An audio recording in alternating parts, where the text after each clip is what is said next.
Story intro, hiring a nanny. The boss was shocked to discover she had secretly hidden a dagger right under her pillow instead of kicking her out. The male lead made a smooth move, flirting by making her lick a yogurt lid in the most suggestive way possible. This girl probably is not a yandere, right? Whether I allowed her to step into my house and stay, or discovered the self-defense knife hidden under her pillow, if this were a yandere plot, that knife would definitely be serving a different purpose. I really did not mind at all. My endless tolerance and absolute trust left Bai Cherry completely choked up. She had 1,000 words of gratitude she wanted to express, yet could not manage to utter a single syllable. Her grandmother's old words suddenly echoed in Bai Cherry's ears. In this lifetime, as long as you meet the right person. As a kid, she never understood why her parents were constantly fighting. That was simply how her grandmother used to answer her. Today, she finally grasped the true meaning behind it, even though this kind of happiness is something many people spend their entire lives searching for in vain. Deep down in her heart, she felt incredibly fortunate to have met me. Main character syndrome hitting hard, but we love to see it. She took a few deep breaths, then slowly walked over to the edge of the bed. She took that fruit knife, the own that once brought her a false, unwarranted sense of security, and silently tucked it away into the cabinet drawer. From now on, she would not need this cold, sharp object anymore. Returning to the living room, I was just taking 2 cups of yogurt out of the fridge. Smiling, I unscrewed the cap of ON and handed the foil lid, still dripping with yogurt, right to her lips. Having some yogurt after a meal is good for your digestion. Here, lick it clean. Do not let it go to waste. Smooth move, boss. Peak corporate romance energy right there. Bai Cherry stared blankly at the lid hovering right in front of her face. Bathed in the warm yellow light, I looked at her with a gentle smile and playfully waved the lid in my hand. The tips of her ears flushed a burning red. Obediently, she parted her lips slightly and leaned in toward the plastic. The moment her tongue curled around the yogurt, a burst of sweet and sour bloomed across her taste buds. Watching her look as adorable as a little kitten, I found myself completely mesmerized for a moment. I was worried you would not be used to the plain flavor, so I opened a sweetened ON for you. How is it? It is really good. I unscrewed my own bottle and happily gulped it down, seeing the yogurt stains left around my mouth. She subconsciously grabbed a tissue and gently wiped them away from me. Only after doing this, did she suddenly realize how intensely ambiguous our vibe was? Cue the romantic slow-mo. She quickly took a step back and sat back down on the sofa, thoroughly embarrassed, gripping her bottle with both hands and taking tiny sips. Although she looked like a good girl, quietly sipping her yogurt, I knew her attention was entirely focused on me. I stared at her with deep amusement. The light climbed from her slightly trembling knees up to her collarbone, causing her to shyly and unconsciously rub her bare ankles together. I saw right through her awkwardness, finding it absolutely fascinating, so I smiled and sat down right next to her. Miss Nanny, could I borrow your shoulder for a quick afternoon nap? It is uncomfortable to lie flat on a full stomach. Having someone to lean on would be perfect. The flirtation levels are off the charts right now. Bai Cherry nodded, her face completely flushed. As I gently leaned over, the tips of my hair brushing against her collarbone, she instantly stiffened up completely, as if even her blood had frozen in her veins. My breath fluttered against the side of her neck. She could only hold her breath, trying her absolute best to match my rhythm. Those 5 minutes felt both fleeting and endlessly long to her. The breeze from the window tousled her hair, letting a few loose strands fall across my forehead, making me furrow my brows slightly. Playfully, she reached out to lift the loose strands, lightly sweeping them across my forehead. As a result, with just a slight shift of my body, my forehead actually ended up buried right into her cheek, with half my head resting against her chest, suddenly catching a whiff of a uniquely sweet fragrance. I snapped my eyes open, and upon realizing the compromising position I was in, I hastily sat bolt upright. I actually fell asleep. Sorry, so sorry. I swear I was not trying to take advantage of you. You are always complaining about having low energy. But it looks like you're not much better yourself. Since you fell asleep so quickly leaning on me, you should sleep a little longer. Feeling the comforting warmth of her palm resting against my cheek, I smiled, said no more, and peacefully closed my eyes. In my past life as a detective, I always had to stay on high alert. Wait. Reincarnation and a detective backstory, the plot thickens. So my sleep had always been incredibly light. This was genuinely my first time, falling asleep so quickly and feeling so secure next to someone else. Gradually, in the gentle breeze, she too leaned her head against mine and drifted into a deep slumber. As we slept, I had unknowingly slid down and was now resting my head on her soft thighs, lying slightly on my side. Much like hugging a body pillow, Both my arms were wrapped tightly around her soft, slender waist. Bai Cherry slowly woke up, seeing this exact scene. Her delicate face turned crimson in a flash, but she did not resist in the slightest. Instead, she gently placed her hand on my back, watching me cling to her like a needy little puppy. She felt utterly intoxicated by the moment. Ring, ring. The sudden blare of an alarm Jolted me awake from my dream. The moment I woke up, I realized I was cuddling something incredibly soft, with my head still resting on her lap. Startled, I practically jumped off the sofa. Ah, careful. Since when did I become such a messy sleeper? I scratched my head. Looking completely dumbfounded, I quickly rushed into the bathroom to splash some water on my face. When I came out, I saw her looking at me with a radiant smile, not bothered at all by my earlier transgression. Only then did I breathe a massive sigh of relief. Truth be told, I was afraid my overly intimate actions might have upset her, making her feel wronged. Now that I had confirmed her affection for me was high enough. Bro is treating real life like a dating sim. I immediately made a decision. Let us go. We are going to your house to pack up your luggage. Dusk began to fall, and the fading sun in the western sky coated Bai Cherry's old apartment building in a suffocating layer of orange-red light. The closer we got to her door, the more I could feel Bai Cherry's steps growing stiff beside me. Her heartbeat seemed to echo loudly through the dead silent stairwell. A few residents passing by frequently swept their judgmental gazes over our faces. Oh, Little Cherry found herself quite a handsome boyfriend. Auntie Grapefruit, who spent all year snooping on everyone's private lives, teased as she walked downstairs. Bai Cherry blushed deeply, making no attempt to deny it, but simply buried her head even lower. I ignored the idle gossip, holding her hand as we walked straight up to the 4th floor. Bai Cherry did not even realize at the time that she had not been leading the way at all. Yet I accurately stopped right in front of her door. Standing in front of room 402, Bai Cherry pulled out her keys, her hands trembling so much she could not align them with a keyhole. I could guess just how heavy that click of the unlocking door was going to feel for her. Her mind was completely blank right now. She had absolutely no idea what was waiting for her behind that door. Seeing her frozen in place, too terrified to open it, I simply reached out and turned the doorknob for her. As the door swung open, the house was pitch quiet. Bai Cherry let out a huge sigh of relief, not having to face her mother immediately. Allowed her highly strung nerves to relax just a bit. Just as we assumed, no Owen was home. Owen of the bedroom doors suddenly opened, and out walked a little boy around 7 years old. It was her maternal half-brother, Lee Mango. Sister, where have you been these past few days? I was at a classmate's house. Little Mango, where did mom and dad go? No matter how terribly her parents treated her, she always viewed this little brother as true family. It was just that every time she looked at him, she was reminded of her parents' blatant favoritism, doting on her brother while completely ignoring her existence. This always left her feeling incredibly conflicted. Mom and dad are at the hospital. Mom should be coming back soon to cook dinner though. Is this handsome brother your boyfriend, sister? Hearing her little brother say this, Bai Cherry's cheeks flushed crimson, and she subconsciously stole a glance at me, seeing that I did not react. She did not voice any explanation either, but the moment she heard her mother was coming right back, panic set in, and she resolved to quickly pack her things. Meanwhile, the word hospital triggered memories of the bloody truth deliberately hidden on that rainy night, resurfacing in both my mind and Bai Cherry's. Last Friday night, Lee Peach had forcefully gone through Bai Cherry's phone, discovering photos she had secretly taken of me in her gallery. Lee Peach's mental state was already incredibly fragile due to the infidelity of her ex-husband, Bai Durian. These photos completely struck her most sensitive nerve. In that moment, Lee Peach projected all the hatred she harbored for her ex-husband entirely onto Bai Cherry, using the most vile words to curse her out for being shameless. Under Bai Cherry's desperate and wronged gaze, the completely unhinged Lee Peach actually snatched the fruit knife off the table, roaring that she was going to slash her daughter's face open.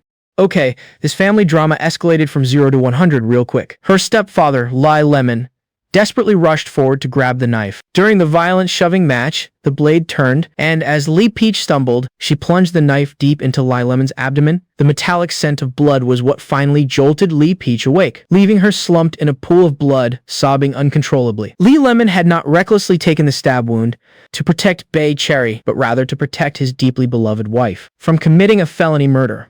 Simp level, critical. He had been secretly in love with Li Peach since childhood, a love that was obsessive and degrading. Even if his wife went completely mad, he was willing to give everything to protect her. Yet he never spared even a shred of affection for his innocent stepdaughter. Faced with her husband lying in a pool of blood, Lee Peach turned her head, glared viciously at the terrified Bai Cherry, and screamed, "You Jinx? Get the hell out of here as far away as possible." And just like that, a penniless Bai Cherry was chased out into the despairing rainstorm, driven into the unforgiving downpour. Shaking my head, I tossed those cruel memories out of my mind. Bai Cherry told her little brother to go back to his room and do his homework, then pulled me into her bedroom. She dragged out a pink suitcase and started frantically stuffing clothes into it. I scanned the room, my gaze landing on her drawer, where a small locked notebook rested. In my previous life, I had opened this diary after she passed away. The angst is real. The densely packed pages inside were entirely filled with happy moments she forcefully documented, just to scrape together the courage to keep living. In this life, I did not touch it. Although Bai Cherry did not say what she needed to bring, relying on my deep understanding of her, I silently gathered the books and notes she valued the most, organizing them and stacking them neatly on the desk. When she finished packing her clothes and turned around, seeing that everything I had picked out were the very things she wanted to take, while all the useless items were left behind, she stood frozen in place, an indescribable sense of deep emotion welling up in her eyes. It turned out that while she was secretly paying attention to the boy was also observing her with such incredible detail. After getting everything packed up, Bai Cherry took out a piece of paper and left a brief note. We dragged the suitcase out of the room. Bai Cherry placed the note on the dining table and turned around, ready to head for the front door. Click. The front door lock suddenly turned. The next second, the door was pushed open, and the figure of Lee Peach appeared menacingly in the doorway. The air instantly froze. The hand Bai Cherry used to grip her suitcase violently trembled. Lee Peach also stood dead in her tracks, until Lia Mango, hearing the commotion, opened his door and yelled, "Mom, I am hungry." Finally breaking the dead silence, Lee Peach fought back the urge to erupt in rage and gently coaxed her son back into his room. The moment the bedroom door clicked shut, her face instantly morphed into an icy mask, glaring at Bai Cherry with utter disbelief. "What is the meaning of this? You have grown up and your wings have hardened, huh? Think your mother can't control you anymore? Found yourself a man and planning to elope? Is that it?" Bai Cherry bit her lip, remaining completely silent. That sentence from last Friday, "get as far away as possible," was still ringing in her ears. "Do you have any idea how much I suffered carrying you for 10 months? Just to give birth to you. And now you're just going to dust off your pants and walk away. Did you even ask for my permission? Do you even have a mother in your eyes anymore?" Classic toxic parent guilt-tripping technique deployed flawlessly. Tears spilled from her eyes. Bai Cherry was not crying because of the scolding, but out of pure heartache, the very last lingering trace of hope for a gentle mother in her heart, thoroughly shattered in this exact moment, simply to preserve whatever dignity she had left. She did not want to tear off all pretenses and scream back at her mother. Seeing her holding back tears and looking so wronged, my expression went cold as I took a large stride forward, planting myself firmly in front of her to shield her. "Auntie." Bai Cherry ending up where she is today is not a choice she willingly made. It was you and Uncle who personally pushed her into a corner with no way out. I have asked around with your teachers, so do not you dare stand there smiling at me. I know exactly what kind of trash you rich playboys are really made of. She turned to Bai Cherry, putting on an expression of sheer heartbreak. "You think he is handsome and wealthy? He is cut from the exact same cloth as your father. He will act all sweet and obedient while he likes you, but give it time. Once he is bored, he will kick you to the curb. Can't you see your own mother as a living, breathing warning? He will inevitably get sick of you and dump you. Wake up now before it is too late." Hearing these vicious, malicious speculations, Bai Cherry looked at me through her tear-blurred vision. She did not believe for a second that I was that kind of person. Not to mention, we had not even officially established a relationship yet. I took a deep breath and used my sleeve to gently wipe away Bai Cherry's tears. I have never cared for writing empty checks, like, "I will love you for 10,000 years. All I know is that if you love in the present, you must cherish the present. Auntie, people indeed cannot guarantee the future. However, I only know one thing for sure with me. What Bai Cherry gains and leaves behind will only be joyful memories. And that is more than enough.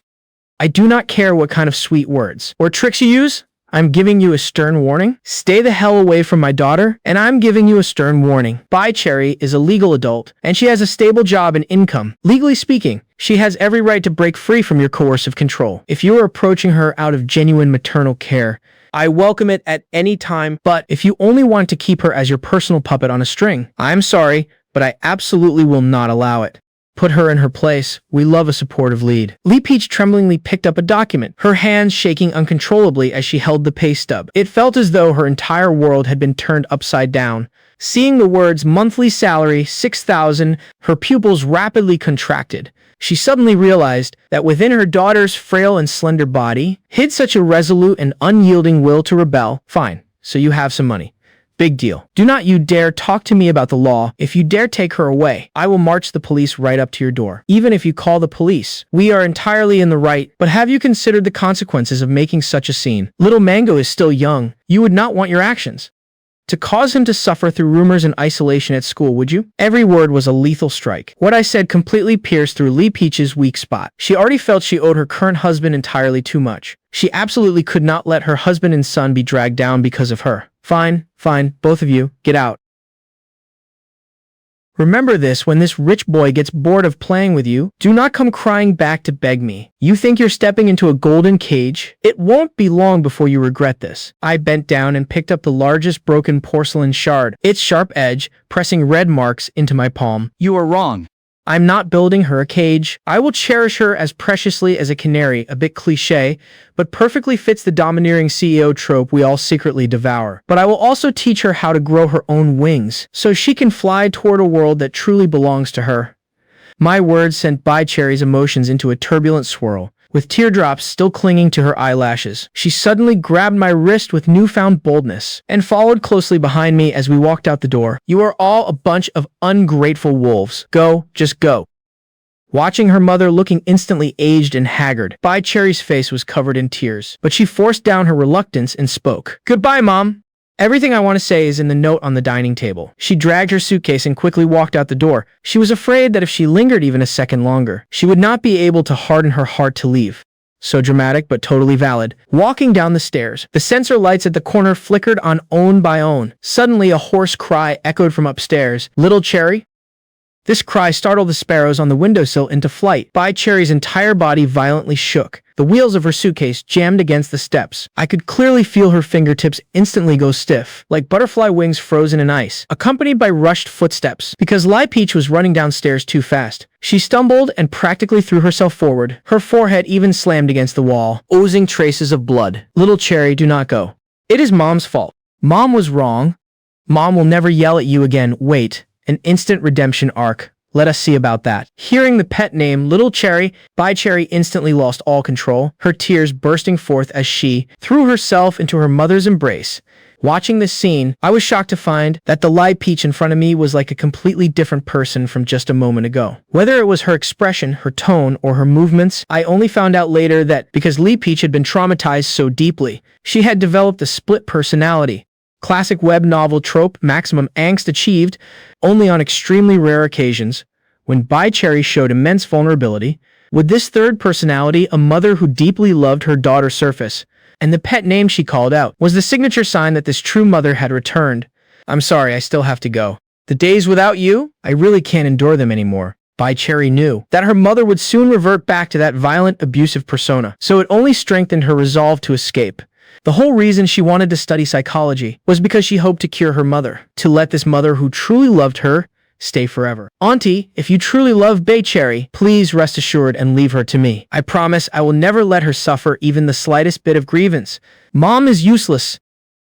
This girl has never been used to speaking up when she is wrong since she was born. I will have to trouble you to look after her. Lie Peach crouched down, tightly clasping my hand and Bai Cherry's together. Her hands were as cold as ice, yet they burned against our skin. Finally, she patted the Sunny Doll charm on Bai Cherry's suitcase and waved at us with a face full of maternal love. Bai Cherry looked back every 3 steps, but her tears were eventually replaced by a smile of pure relief, completely dropping her guard. Bai Cherry was as excited as a bird given a new lease on life. She dragged her luggage with O in hand, and with the other tightly hugged my arm. She leaned her whole body against me in pure joy. Feeling her soft touch pressing against my arm, I was infected by her mood, and could not help but laugh too. In the taxi heading home, even the driver noticed the change in her, teasing that she must have won the lottery. But deep down, I felt a faint sense of unease. Before getting into the car, I clearly felt that someone was secretly tailing us. What are you looking at? Nothing. I smiled and shook my head. Was it really just my imagination? I took one last glance out the car window, suppressing the doubts in my heart. Spoiler, It is never just your imagination in these stories. The preparatory bell for evening self-study had just rung. The classroom was filled with the smell of printer ink from textbooks and the muffled sound of flipping pages. Bai Cherry sat to my right, focused on organizing her mistake correction notebook. Ever since she escaped that suffocating home this afternoon, she looked like a plant that had finally seen the sunlight. Even her hair seemed lighter, but I could not relax. Ever since we got out of the taxi, that chilling sensation of being stared at by a venomous snake had followed us like a shadow. 10 years of criminal investigation intuition told me that the stalker had followed us right into this school. I pretended to spin my black pen carelessly, but my gaze was locked dead onto the reflection in the front door's glass. The corridor's sensor light stayed on, which meant someone was constantly standing in the camera's blind spot, quietly watching our direction. GU Apple for this physics problem on force analysis. I feel like I'm miscalculating a friction force. Could you take a look for me? As she leaned in, she brought a faint scent of citrus with her. I took her scratch paper, but from the corner of my eye, in that exact second, I caught a fleeting shadow in a black raincoat flashing across the glass of the front door. The shadow swiftly shrank back behind the wall. Here, you overlook the static friction of the inclined plane, but there is no rush for this problem. Bai Cherry, listen to me. For the next 5 minutes, no matter what happens, stay in your seat and absolutely do not leave the classroom. Did something happen? Where are you going? Do not be afraid. Just going to catch a debt collector who has been following us all the way here. Remember, a crowded classroom is the safest place for you. Wait for me to come back. Without giving Bai Cherry a chance to ask more, I abruptly stood up, pushed back my chair, and strode out the back door of the classroom. The moment I stepped into the corridor, the gentle expression on my face instantly vanished. Replacing it was the unique, ruthless aura of the police captain from my past life, the Owen who made serial killers tremble in fear.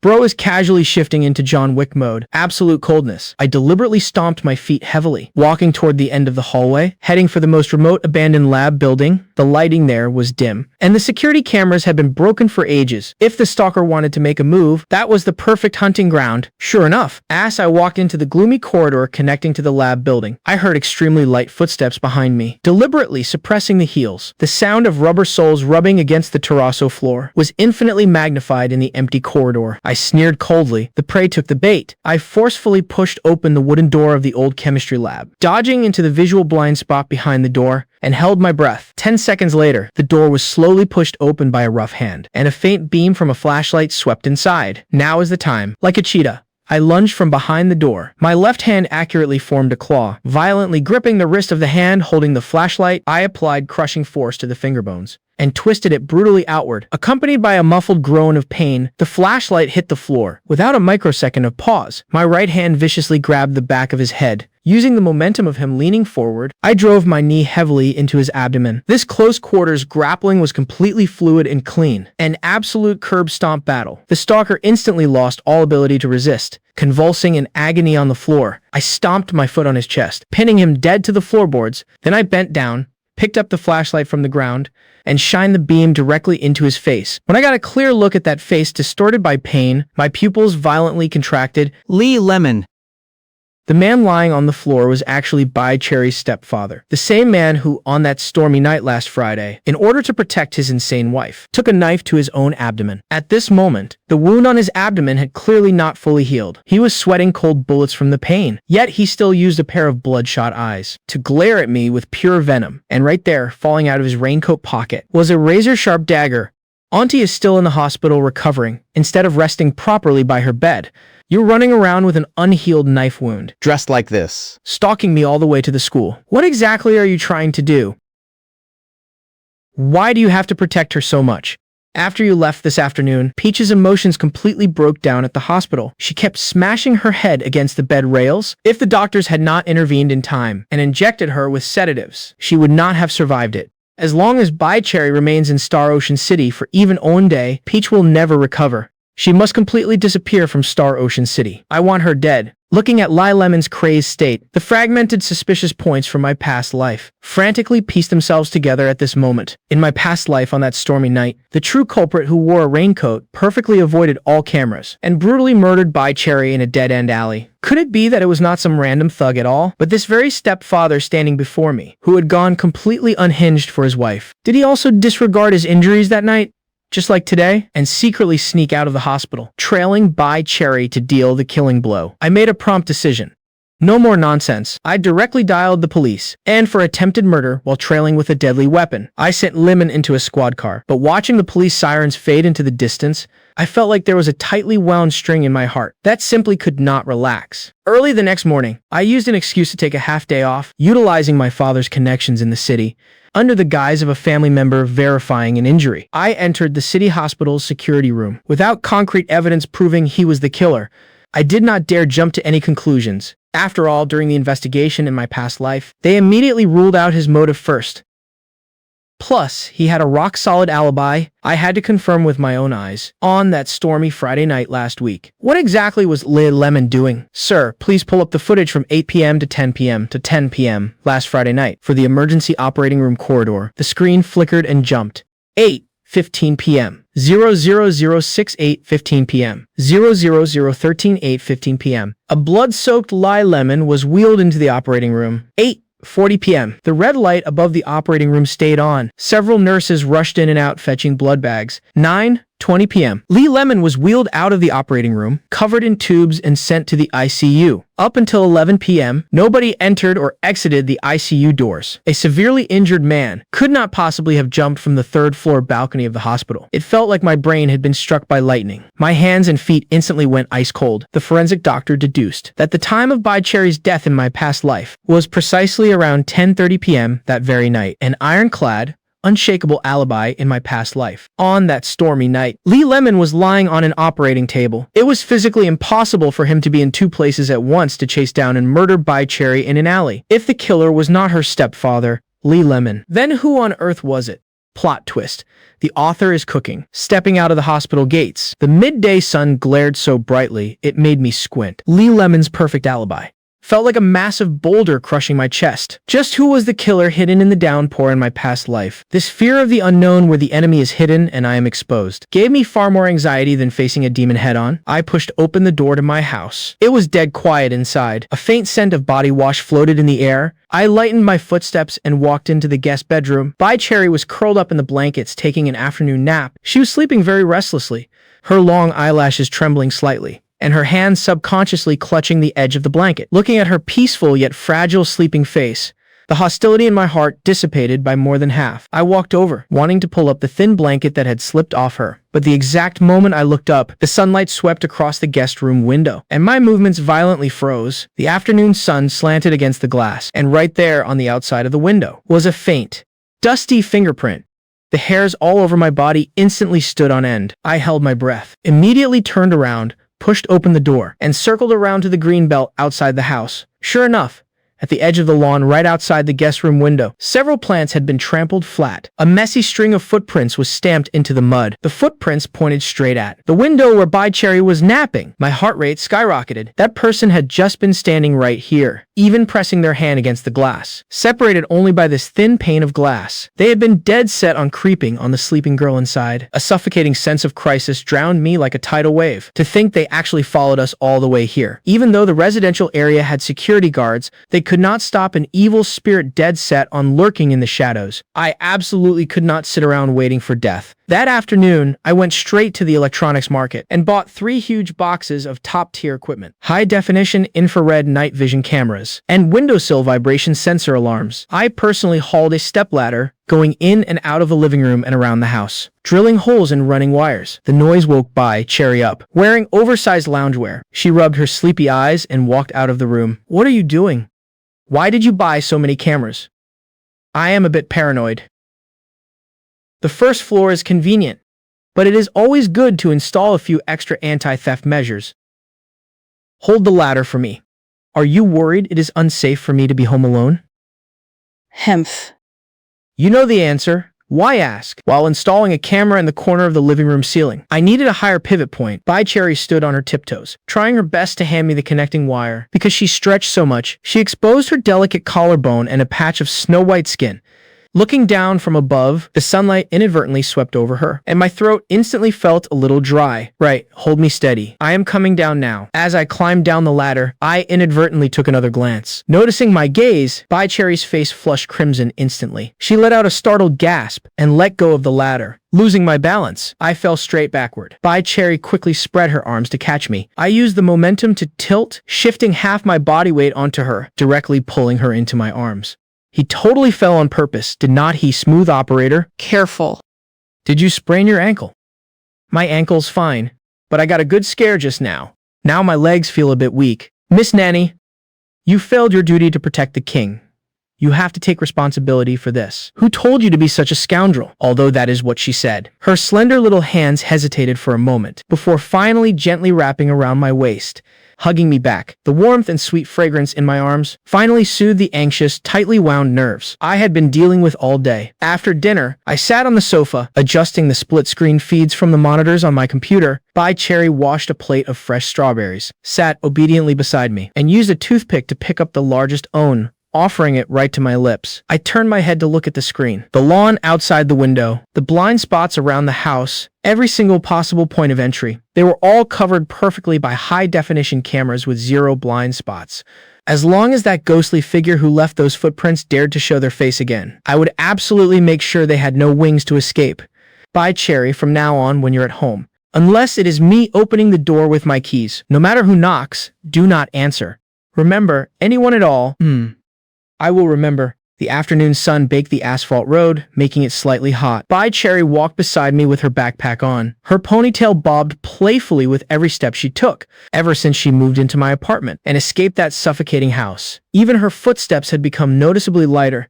From time to time, she would lean in close to share the mistakes she had reviewed today, but I could not relax in the slightest. That inescapable needle-like sensation of being watched had locked dead onto the back of my neck the very moment we stepped out of the apartment gate. Who needs coffee when paranoia wakes you up this well? Walk a bit further inside. There is a lot of traffic out here. Giyu Apple? What is wrong? Your palms are completely sweaty. It is nothing. I just did not rest well tweaking those security cameras at noon. Let us hurry.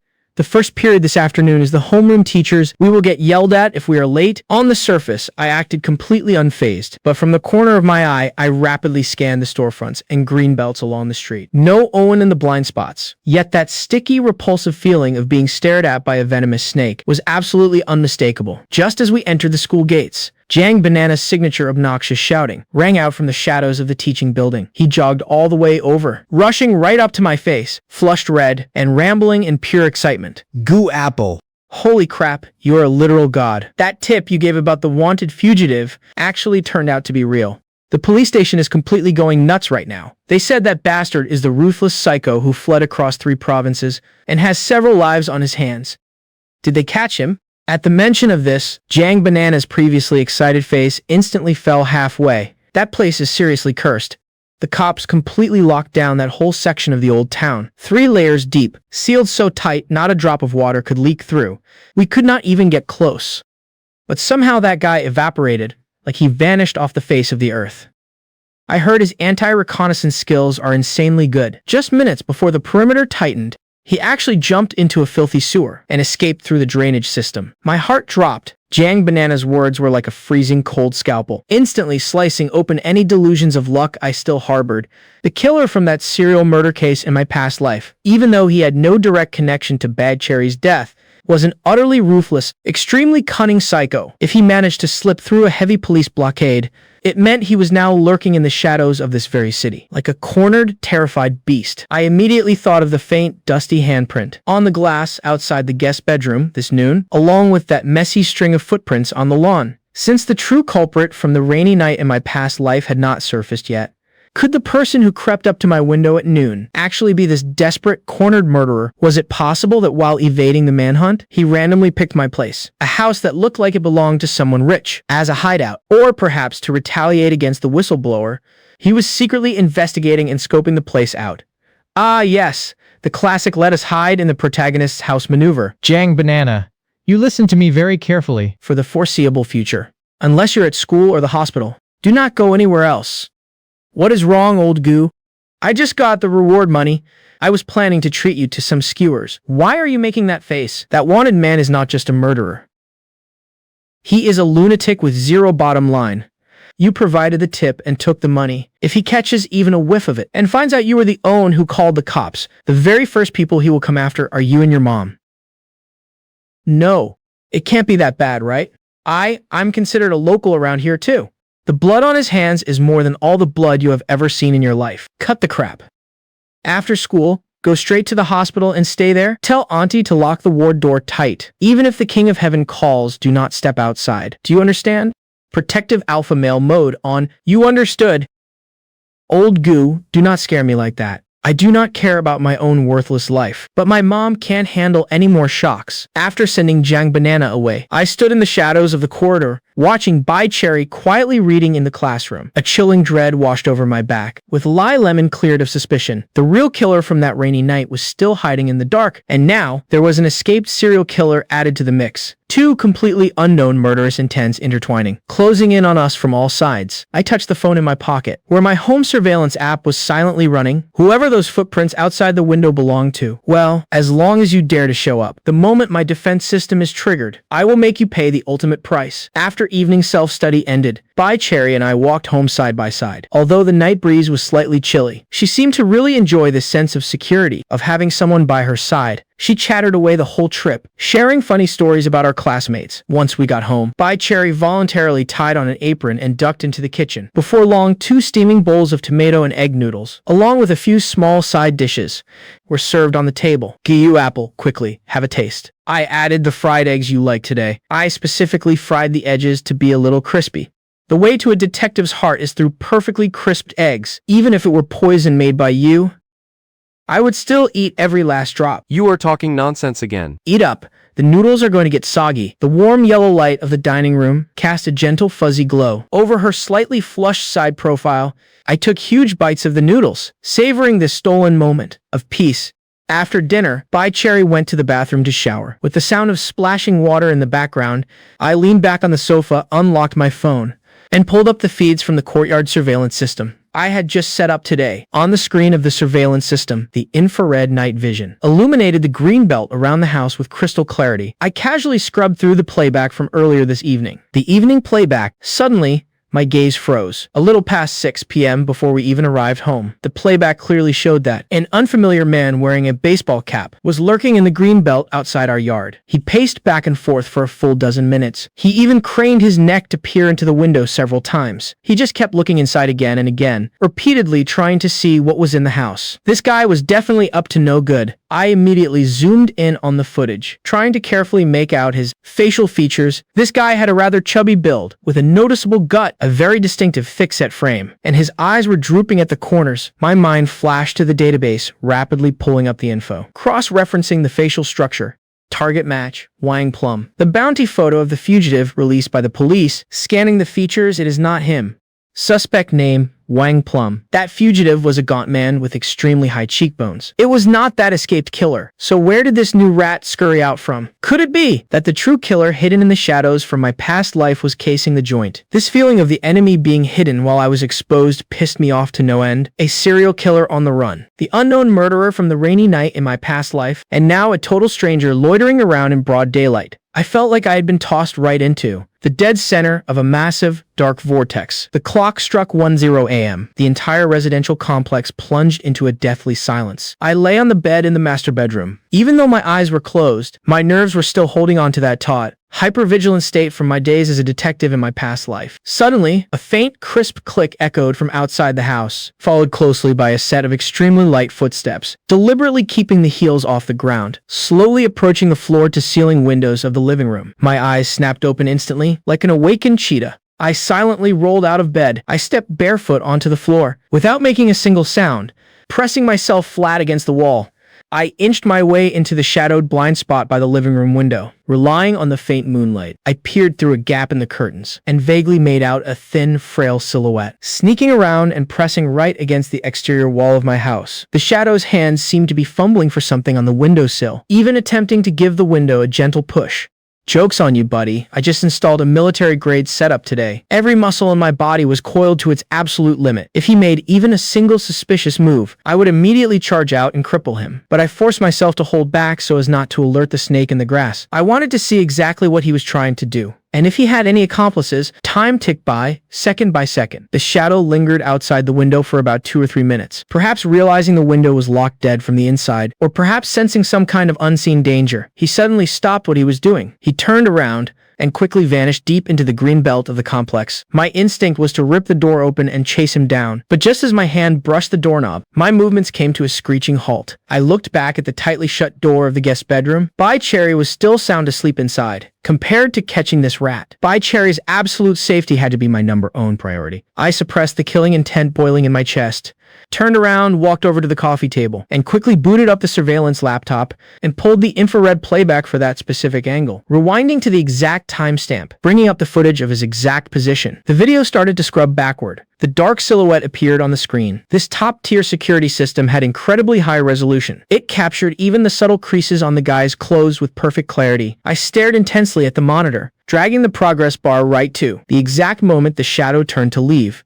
Right when he snapped his head back, the infrared camera flawlessly captured his face, head on. The moment I clearly saw that face, my pupils violently contracted, my brain let out a loud ringing noise, feeling as if someone had just smashed a club over my head. That face, always hidden beneath a heavy layer of bangs, carrying a trace of cowardice and antisocial gloom. Yai grape!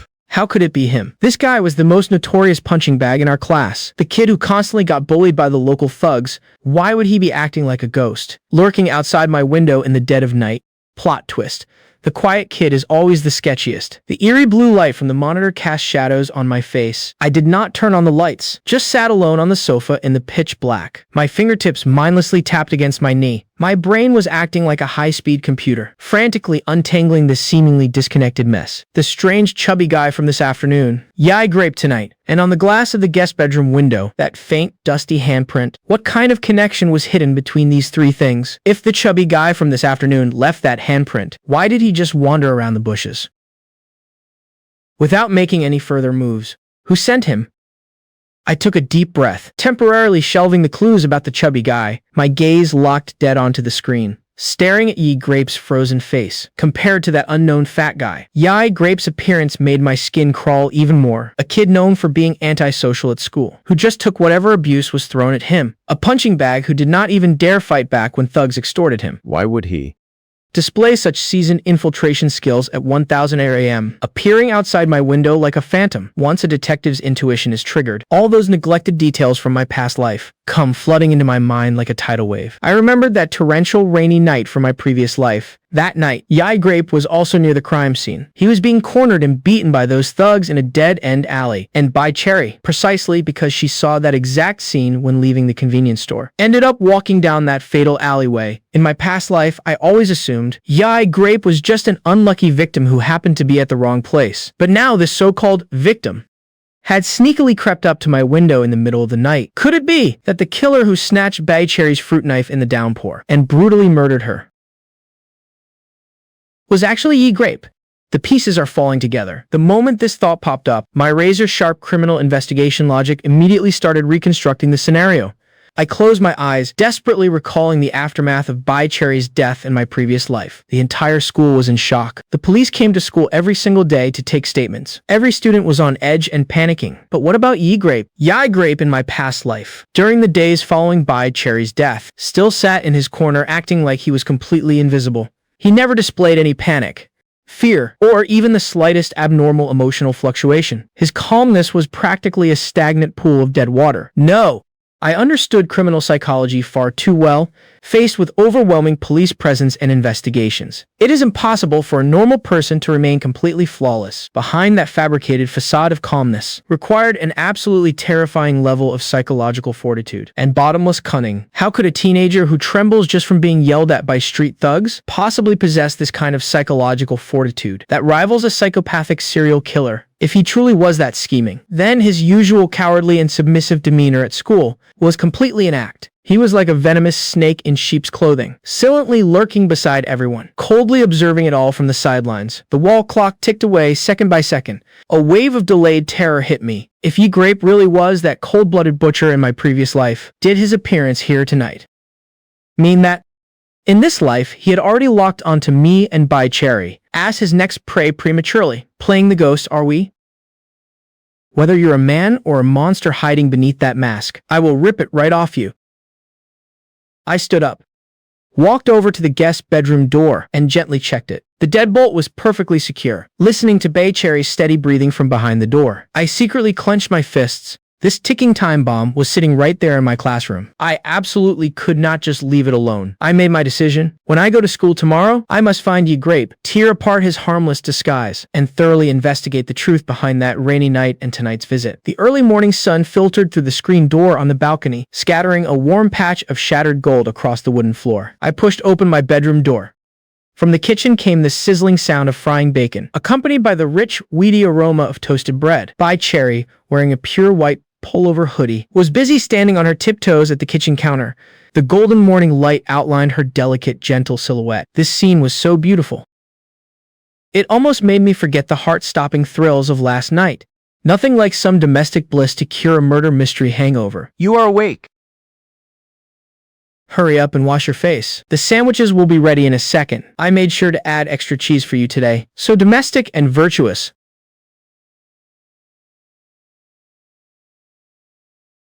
Whoever marries you in the future must have ancestors smiling down on them. Ah. Making fun of me first thing in the morning. Just go wash your face. After freshening up, I sat at the dining table. I watched her taking small bites of her sandwich, accidentally getting a little dab of white mayonnaise on the corner of her mouth. I did not speak up to point it out. Instead, I simply reached out my hand and used the pad of my thumb to gently wipe the sauce from her lips, eating like a little kitten. He never misses a chance to flirt. 10 per 10 execution. I could have wiped it myself. This brief moment of warmth felt just like the final calm before a massive storm. I swallowed the last gulp of milk, burying the gloom from last night's surveillance footage deep into my eyes. No matter how many demons and monsters were lurking inside this home, I only wanted to give her absolute sunshine. After breakfast, Bai Cherry and I walked side by side on the tree-lined path towards school. It was the peak morning rush hour. The streets were bustling with traffic. Students in uniforms and pedestrians rushing to work were hurrying along.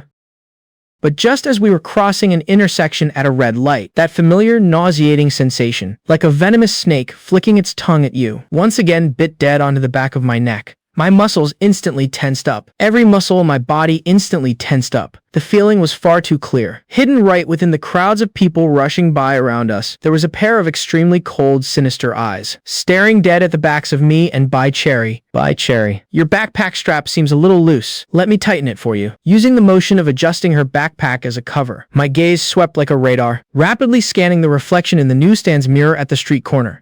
The blind spots behind the bus stop sign, and even the tinted windows of the private cars parked across the street. There were just too many people. The lines of sight were a tangled mess. I could not immediately drag that rat hiding in the shadows out into the light, but I knew for a fact he was close by.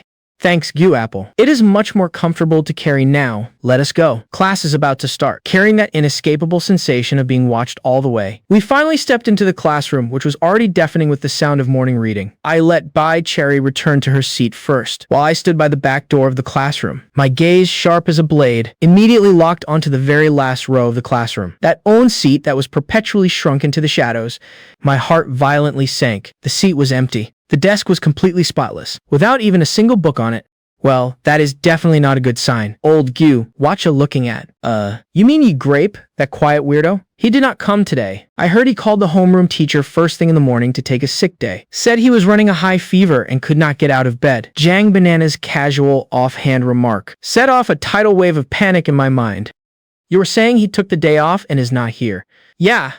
Old Goo, why are you reacting so intensely? He gets beat up and takes days off every other day. Is not that totally normal for him? I let go of Jang Banana and slowly walked back to my own seat. A layer of cold sweat had already seeped into my palms. At 1 a.m., he appeared outside my window like a ghost, conducting an extremely professional, covert reconnaissance. This morning, on our way to school, We felt an overwhelmingly strong, inescapable sensation of being stalked. And now, of all days, he coincidentally has a high fever and did not come to school. All the clues collided together in an utterly terrifying way at this exact moment.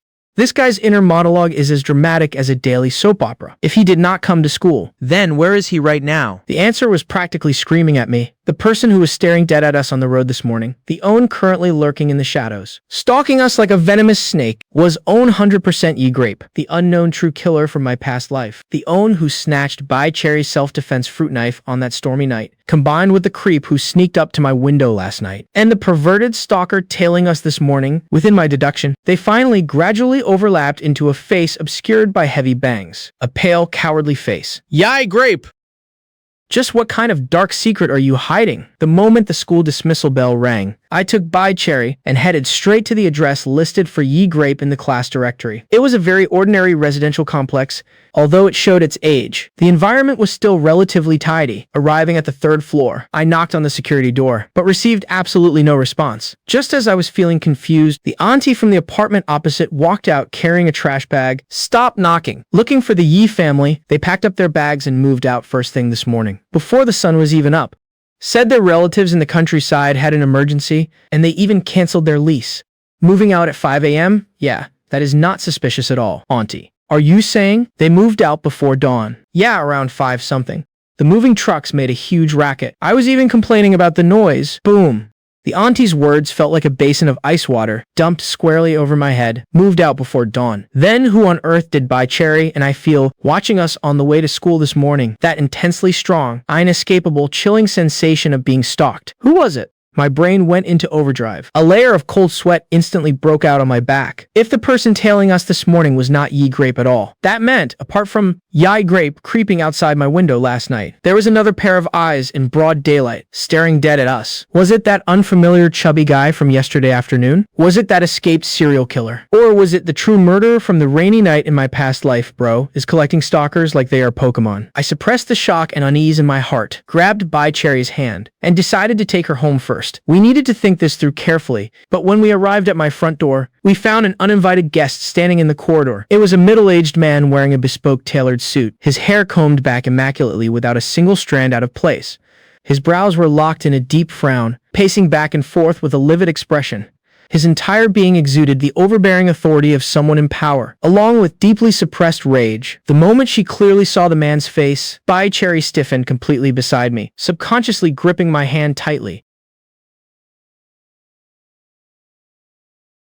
So you still know I am your father? Bai Durian took a huge stride forward and roughly yanked Bai Cherry away from my side. Bai Cherry, do you have any idea what you're doing? Your mother is still lying in a hospital bed right now, so sick she has lost her mind. And you actually have the heart to abandon her. Not only that, but you, a young girl, at such a young age, ran off to cohabit with a boy outside. What do you take your reputation for? Ah, yes, the absentee father returning just to yell at his traumatized daughter. Father of the year right here. Faced with this fierce, unprovoked scolding from her estranged father, Bai Cherry's eyes instantly turned red. But this time, she did not back down. Instead, she forcefully broke free from Bai Durian's grip. What right do you have to lecture me? You were the ON who abandoned my mother all those years ago. If it were not for you, she would never have become the way she is now. What do you know about adults matters?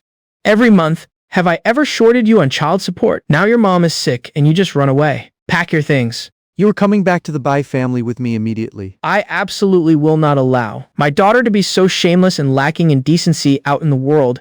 I won't go. I do not want anything to do with you. And I definitely do not want to step foot through the Bai family's doors. I will figure out a way to treat my mom's illness myself. I do not need your interference. Bai Durian was furious. He reached out, attempting to forcefully drag Bai Cherry by the arm. I immediately stepped forward, and like a solid wall, stood firmly in front of Bai Cherry. I coldly met Bai Durian's gaze. CAO Bai Cherry made herself very clear. She does not want to go with you. Forcing her like this is rather undignified, do not you think? Goo Apple delivering that icy CO energy right back at him. Goo Apple. Do not think just because your Goo family has some influence in Star Ocean City that you can just abduct my daughter. This is my Bai family's private business. He glanced at Bai Cherry, whom I was shielding securely behind me, then looked back at my icy, terrifying stare. After weighing his options, he forcefully swallowed his impulse to physically drag her away. Goo Apple. You listen to me very carefully? If you dare let her suffer even the slightest grievance, my Bai family will risk everything we have to make sure we do not let you off the hook. With that said, Bai Durian shot Bai Cherry a fierce glare, accompanied by the heavy thud of his leather shoes. Bai Durian, carrying a chest full of rage and frustration, flicked his sleeves and stormed off, disappearing at the end of the corridor. Watching him vanish at the end of the stairwell, I held Bai Cherry's hand and led her back inside, locking the security door tightly behind us. Bai Cherry's mood was still quite low, as she silently went to the kitchen to pour a glass of water. Meanwhile, I sat on the sofa, my brows furrowing tighter and tighter. That display of heartbreak from Bai Durian just now, acting like an old father swearing to protect his daughter to the death, birthed an extremely intense sense of dissonance in my heart. Right. The math is not mathing with this guy. Something was not right. If he was ruthless enough to abandon his wife and daughter back then, completely ignoring them for over a decade, not even showing his face when Lee Peach went insane, why would he suddenly run to my front door today? Putting on this huge act of caring about his daughter's life or death, I pushed down the doubts in my mind and casually clicked on the computer screen hooked up to the surveillance system. The very moment the screen lit up, my pupils contracted violently. It was that chubby guy. The same slightly fat man with drooping eyes who had shown up on the cameras last night. At this very moment, he was surprisingly standing right by the green belt below my building again. He was hiding behind a utility pole, poking his head out and spying on my windows. There is a road to heaven, but you refuse to take it. Since you delivered yourself right to my doorstep, I am absolutely going to skin you alive today. I immediately took out my phone and dialed Jiang Banana's number. His place was not far from here. Jiang Banana, bring your gear. Come downstairs to my building. We have got a tail. Pincer him from the left and right with me. Do not let him get away. 5 minutes later, a breathless Jiang Banana slipped into the other end of the alley. I signaled him with a hand gesture. The two of us acted like the jaws of a pair of pliers, lunging at the chubby guy from both the left and right simultaneously. Whoa, holy shit. Just as he turned to run, Jiang Banana completely blocked off his escape route. I closed in on him from behind and delivered a solid kick to the back of his knee. The chubby guy let out a miserable scream and fell to his knees. I used the momentum to twist his arms behind his back, violently pressing his face dead against the rough brick wall. You have been tailing us for 2 days. Talk. Who sent you? Interrogation mode unlocked. Ouch. Ouch. Ouch. Mercy? Boss? My arm is breaking. It is breaking. I did not do anything. Did not do anything. Then what are you loitering around here for? Tell the truth. Otherwise, I'm shattering every tooth in your mouth today. I will talk. I will talk. 3 days ago, a woman wearing a mask sought me out. Huh. What did she ask you to do? Murder or kidnapping? Was it also you tailing us on the street this morning? No way, boss. How would I dare do something illegal like that? The employer just sent your photos and address and told me to watch and record every day. What time you leave the house? What time you come home? And if there are any other adults in the house, I swear, I absolutely never followed you on the streets. I am only responsible for squatting at the gate of this complex to log the times. What did she look like? Who is she? I seriously do not know. She paid me the money and never showed up again. Did not even leave any contact info. Boss, I'm just trying to make a living here. I will refund all the deposit money to you guys. Just please, let me go. I stared intensely into the chubby guy's eyes. 10 years of criminal investigation experience told me he was not lying. He was truly just a bottom-tier informant being used as a pawn. The lead had completely snapped once again. I let go of him, allowing the chubby guy to scramble and crawl his way out of the alley in a panic. Jiang Banana was cursing up a storm beside me. But as for me, I felt an unprecedented wave of deflation and exhaustion. The inescapable stalker on the street this morning. It was not this fat guy, and it was not Yi Grape who had moved away overnight. The true killer remained like an invisible ghost, hiding themselves absolutely flawlessly. And the person who hired the fat guy only did so to figure out our daily routine. This meant the enemy was planning a highly meticulous, orchestrated attack. This is not just a stalker anymore. This is a tactical strike. After sending Jiang Banana away, I returned inside alone. Bai Cherry had already gone to bed. I collapsed onto the sofa in exhaustion.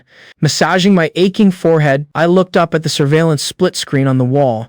First floor, front door, exterior of the windowsill, the complex's main road. Everything in the feeds looked perfectly normal. Wait a minute. My gaze suddenly locked dead onto screen number 2. That was the internal infrared camera mounted diagonally above the front door. Tasked with monitoring the corridor's blind spot. When I personally installed and calibrated it yesterday. The bottom right corner of the frame was clearly able to capture the red metal cabinet of the fire hydrant. But right now, the angle had been tilted to the left by about 15 degrees. The fire hydrant was completely out of frame. Taking its place was a massive visual blind spot right by the edge of the door frame. Every drop of blood in my body froze instantly. Someone had messed with my camera. This definitely was not blown by the wind. The camera was securely bolted to the wall with screws. Just now, when Jung Banana and I went downstairs to catch the fat guy, we were gone for no more than 10 minutes in total. Within those incredibly short 10 minutes, someone had silently sneaked right up to my front door. They had expertly dodged the front-facing lens and used brute force to physically twist the camera's angle, manually creating a surveillance blind spot. Okay, that is genuinely terrifying. That true sinister demon crawling in the dark had just been right outside my door. I sat alone on the living room sofa, looking at the screen, staring at the camera that had been twisted to create a blind spot. My brain raced to untangle everything that had happened today. The strange fat guy in broad daylight, the dusty handprint outside the second floor window, the sneaky black silhouette in the middle of the night, and now this person who completely silently twisted the camera lens, linking all these behaviors together. The person I still suspected the deepest was still the incredibly contradictory Yi Grape. Just as my brows were locked tight, pondering the motive. Bang, bang, bang. The security door was suddenly knocked on. I opened the door with high alert. Standing outside was actually Jong Banana, who had just left moments ago. Why are you back again? Old Gu, I just remembered. Yi Grape asked me to return 2 things to you this morning. What things? He told me to give these 2 things back to you. He also specifically asked me to pass on a message. He said he actually came to your building last night, hoping to hand them to you in person, to thank you for always helping him. But it was too late last night, and he did not want to disturb your rest. So he just stood outside for a bit and then left. Wait. So the creepy window stalking was just a socially awkward thank you visit. Hearing Jong Banana's words, my brain let out a loud ringing sound. Yi Grape appearing outside the window at 1:00 a.m. was truly just to return something. His entire family moving away was also a fact. He definitely was not the Oan tailing me on the street, and he certainly did not have the time to come twist my security camera. Yi Grape's suspicion in this very moment was instantly and completely cleared. The only breakthrough I had snapped once again. I leaned back heavily against the sofa, falling into extreme confusion and dejection. If it was not Yi Grape, then who on earth was the person who twisted the camera? Just who else was secretly watching us from the shadows? Just as I was completely out of ideas, Jang Banana suddenly pulled out his phone beside me, flipped to a photo, and shoved it in front of my face. Oh right, old Gu, I have been meaning to ask you, the guy in this photo, is he like a secret bodyguard that your family hired to protect you? I have noticed he is constantly wandering around near you. Just now, when I was catching that fat guy in the alley, I saw him roaming outside your complex again. I jerked my head up and snatched the phone. A new challenger appears. The plot thickens once more. The photo was secretly snapped on a dimly lit street corner. The image showed a man wearing a baseball cap. You could only clearly make out his back profile. I stared at that photo of the back on Jiang Banana's phone, and without a single moment of hesitation, I immediately pulled out my own phone, snapped a picture of his screen, and sent it straight to my mom. Right after that, I dialed her number. Hello? Mom? Mom? The guy in this photo, did you guys arrange for him? The other end of the line went dead silent for 2 seconds. The silence of a rich parent getting caught in the act. Then came my mom's incredibly shocked voice. Son, I can't believe you actually spotted him. That is someone your dad spent a fortune to hire. A retired mercenary. Of course, what is a high school romance without a casually hired mercenary for a bodyguard? You were living out there all by yourself. And we genuinely could not stop worrying about you. So we specifically hired him. He is responsible for staying in the shadows and secretly protecting your safety. He has been tailing you for a while now. I can't believe you actually managed to sniff him out. Hearing those 3 words, retired mercenary, my tightly wound nerves violently twitched. He is only responsible for checking your surroundings to see if any danger pops up. He won't monitor your private life. If it makes you uncomfortable, Mom and Dad can have him withdraw. No, That is not necessary. It is just that recently, right outside the window of the guest room where Bai Cherry is staying, I found some unusual footprints. That is why I felt there was a threat. But if he is just monitoring my safety, why would he go all the way to the guest room window? Did not you mention before that Bai Cherry was going to stay in our guest room? I figured I would have him help check if the guest room windows were sturdy enough, and if the security bars were safe. Shout out to Mom for being the real MVP of home security. Mom, send me his contact info. I hung up the phone. Very quickly, a phone number 603315 was sent directly to my phone. Holy shit. It really is a bodyguard hired by your family, and a mercenary at that. Old Gu. The security level of your family is getting completely ridiculous. I completely ignored Jiang Banana's dramatic sighs. My gaze was locked dead onto the string of numbers on the screen, my brain spinning at top speed. A retired mercenary? If that was the case, then all these insanely bizarre phenomena suddenly had the most logical explanation in the world. That dusty handprint on the window, and the security camera that had just been shifted. It was highly likely that this mercenary was conducting a perimeter security check, or actively trying to evade my counter-reconnaissance equipment, and left those traces behind. The clues seemed to seamlessly close the loop in this exact moment. The tracks I had been so close to grasping felt as if they had all vanished into thin air. I needed to get in touch with this mercenary immediately, to confirm once and for all if the handprint on the window and the shifted camera were his doing. I took a deep breath, and dialed the number my mom had sent. The phone barely rang once before it was picked up. Hello? Young master. Uncle Dao Kiwi. Right. The handprint on the guest room window, and the shifted camera by the front door, that was your handiwork. Ha ha ha. Young master, Your counter-reconnaissance skills are absolutely top-notch. I have to say your vigilance is sharper than some of the fresh recruits I used to train. Young master, when I was sweeping for perimeter security risks this afternoon, I noticed all the screws on your guest room security bars were rusted and loose. A tiny bit of force could have popped them right open. So I went ahead and swapped them all out for high-strength titanium alloy screws for you. I even intentionally distressed them and rubbed some dirt on top to make them look old. I just did not expect the dust on my gloves to leave a mark on the glass. As for that camera by the door, Your original angle was perfectly fine for preventing theft, but for defending against a violent intruder. The side angle created a own second visual blind spot, so I did you a favor and adjusted it. Right. Understood. Uncle Dao Kiwi, thanks for the hard work.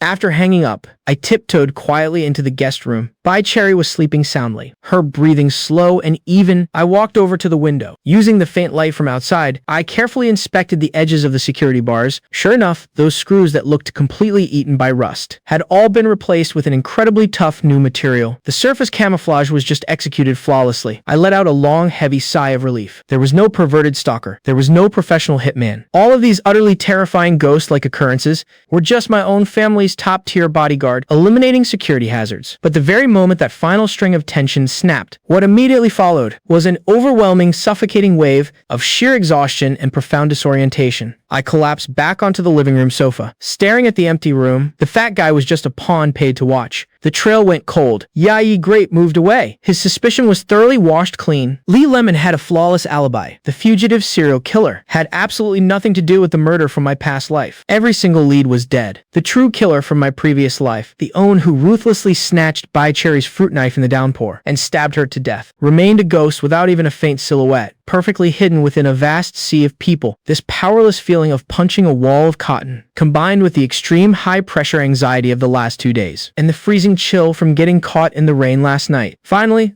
at this exact moment, completely shattered my body's physical defenses. I felt my vision start to blur. Everything around me began to spin wildly. My stomach was churning violently, and my throat felt parched as if it were on fire. I forced myself to try and stand up to grab a glass of water, but my legs turned to jelly. I crashed heavily onto the sofa and completely lost consciousness. The dramatic fainting spell, $10 says he wakes up with a damp cloth on his forehead. I felt as if I had plunged straight into a boiling furnace. The bloody torrential rain from my past life, and Bai Cherry's deathly pale face, constantly tangled and tore at me within my dreams. Goo Apple.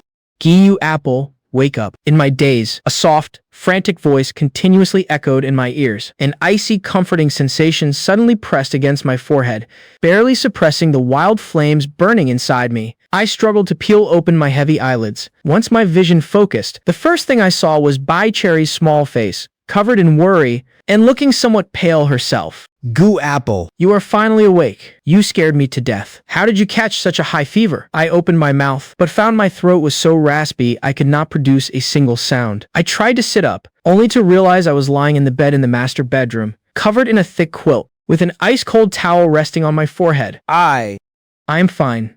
Probably just caught a little chill last night. A little chill. You were at 39.8 degrees. When I woke up this morning, I saw you collapsed on the sofa. I could not wake you up no matter how hard I tried. You were terrifyingly hot. Drink some water first. Soothe your throat. I already called the homeroom teacher to excuse us both. We are staying home to rest today. The warm water slid down my parched throat, bringing a tiny trace of life back to my body. I watched her bustling back and forth. Her eyes were completely bloodshot. It was obvious that ever since she found out I had a fever, she had been guarding my bedside without stepping away for a single second. Take your fever medicine. She gently fed the pills into my mouth. If your fever does not break by this afternoon, we are going straight to the hospital for an IV drip. Then she tightly wrapped both of her hands around my palm. Goo apple, do not be afraid. Even though I do not know exactly what you have been so worried about. It is my turn to take care of you now. You just get a good sleep. I am not going anywhere. I will be right here watching over you. We love a reliable female lead who steps up when it counts. Looking at her resolute gaze and feeling the warmth from her palms, my nerves, which had been stretched so tight they were ready to snap, finally found true relaxation in this very moment. Under the hypnotic lull of the medication and the fever, I closed my eyes again and sank into a deep, heavy sleep. In my dreams, I suddenly found myself thrust back into my past life. A colleague was enthusiastically waving at me. Old Goo. We finally found a breakthrough on that case you have been obsessed with. It is an acquaintance. We caught him. Hurry up and go take a look. I frantically asked who it was. A flash of blinding white light slashed through my vision, and I jolted awake. When I woke up again, the sky outside the window had already grown dark. The fading light of the sunset filtered through the half-drawn curtains, casting a warm orange-red glow across the bed sheets. I felt the severe aches in my body had lessened significantly, and the burning heat on my forehead had subsided. I slightly turned my head, and immediately saw Bai Cherry asleep, slumped over the edge of the bed. She seemed exhausted to her very core. There were faint, dark circles underneath her eyes, and her hand was still clutching tightly onto that ice towel she had used to physically lower my temperature. Sensing the shift in my breathing, she snapped awake instantly, startled like a frightened deer. Thank goodness.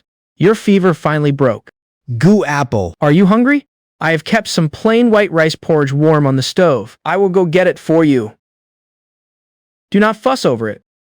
Just stay with me for a bit. I tightly grasped her hand, feeling the real beating warmth radiating from her palm. My thumb greedily stroked the pulsing vein on her wrist, looking at her so vibrantly alive, so beautiful right in front of me. An unprecedented, overwhelming sense of panic suddenly wrapped around my heart like a venomous snake. This was the first time since my rebirth that I felt so utterly terrified. I was terrified that all of this was merely a grand illusion. Terrified that the moment I dragged the true killer out into the light and thoroughly rewrote her fatal destiny, once the loop was entirely closed, this rebirth that had shattered the laws of time would abruptly end. Would I suddenly be yanked back to that cold original timeline, where nothing remained but her gravestone? Selfishly, I wanted time to freeze in this exact moment forever. As long as I did not investigate, as long as I kept her hidden away, in this safe house guarded flawlessly by security cameras, could we just continue living peacefully like this for the rest of our lives? But looking into the depths of her eyes, seeing that absolute unreserved trust she had for me, I violently clamped my jaw shut. Goo apple. What is wrong? Are you feeling dizzy again? I'm fine. My head is just clearing up a bit. I am actually a little hungry. Okay, then lean back and do not move. I will go bring it to you. We still need to take your temperature after you eat. Watching Bai Cherry obediently walk out of the bedroom and quietly close the door behind her. The exact second the door clicked shut, the gentle warmth on my face vanished without a trace. Taking its place was a look of extreme coldness and urgency. I gripped my phone tightly, my knuckles turning white from the force. A thought ripped through my brain like a bolt of lightning. The retired mercenary, Uncle Dao Kiwi. Since my mom mentioned that Uncle Dao Kiwi had already been secretly protecting me for a while, then on that torrential rainy night last Friday, he was absolutely stationed around my vicinity, finally connecting the dots. Let us go, Detective Apple. That night, Bai Cherry showed up drenched in the rain to knock on my door. And shortly after, she died in that pitch-black alleyway. In this lifetime, although she accidentally sought shelter in my house by a twist of fate. What about that demon hiding in the dark? The On who was originally planning to butcher her. Could he have been following her the entire time? Did he tail Bai Cherry every step of the way, even tracking her all the way to my apartment building that night? If that was true, then Uncle Dao Kiwi, who was lurking in the shadows protecting me, with a pair of eyes forged through countless life and death battles, would have absolutely noticed, the tail dragging closely behind Bai Cherry. Without a second of hesitation, I rapidly pulled up that unsaved phone number and slammed the dial button. The phone barely rang half a time before it was instantly picked up on the other end. Uncle Dao Kiwi. It is me, young master.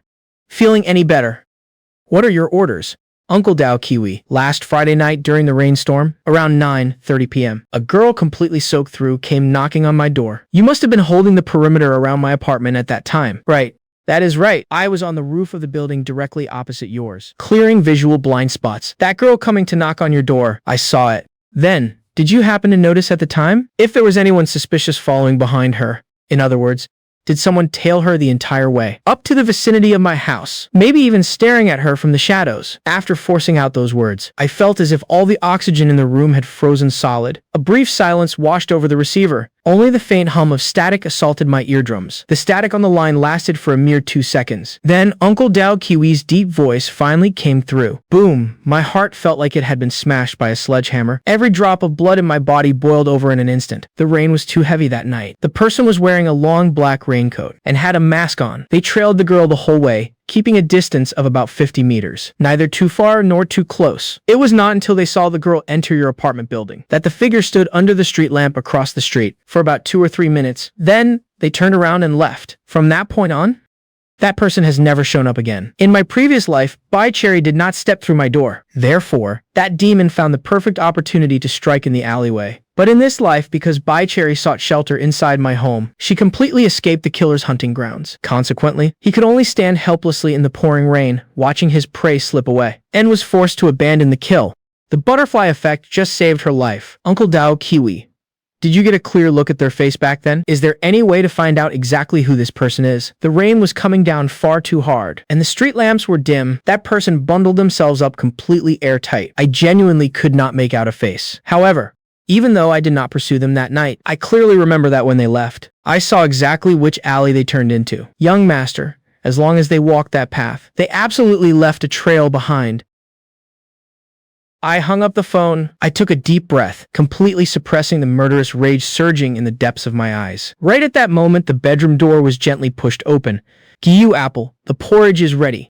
The temperature is just right. Watching her wearing her apron, looking so gentle and serene as she busied herself by the stove, the heavy dread in my chest, born from inching closer to the bloody truth, melted slightly. The doctor said your stomach is weak right after a fever breaks. Drink something light first to pad your stomach. You have been watching over me this whole time. Did you even eat anything yourself? I already had a small bowl in the kitchen. Hurry up and eat. Stop talking. This patient does not have the strength to lift his arms. I will just have to trouble Miss Nanny to feed me bite by bite. Bai Cherry shot me a bashful, reproachful glare. The shameless flirting never stops, even with a fever. Inside this bedroom, wrapped entirely in a warm glow, the conspiracies and murderous intent lurking outside the window felt as though they had been entirely sealed away. Early the next morning, I watched Bai Cherry head off to school for class, and had Uncle Dao Kiwi secretly escort her. The moment the security door clicked shut, once I confirmed Bai Cherry had walked far enough away, the warmth in my eyes vanished completely. I swiftly changed into a set of black casual clothes. Half an hour later, in the back alley of an internet cafe near the scene of the crime, I met up with Uncle Dao Kiwi. Young master, this is it.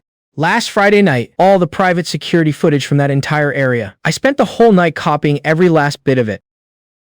Thanks for your hard work, Uncle Dao Kiwi. Uncle Dao Kiwi and I stared intently at the computer screen. Although the footage was quite blurry due to the torrential rain, the exact moment that person passed under a street lamp, their silhouette was finally exposed. Looking at the person's approximate height and proportions on the screen, along with their walking posture, I rapidly ran through every single person I had ever met in my mind. Very quickly, a name jumped out from my memories. Lin Papaya, there is no mistaking it. This height and build.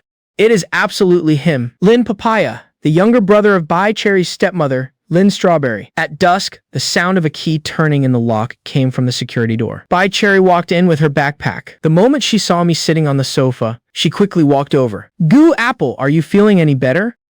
Are you still dizzy? I have been fine for a while now. The fever is completely gone. Do not worry. That is a relief. I was on edge all day at school.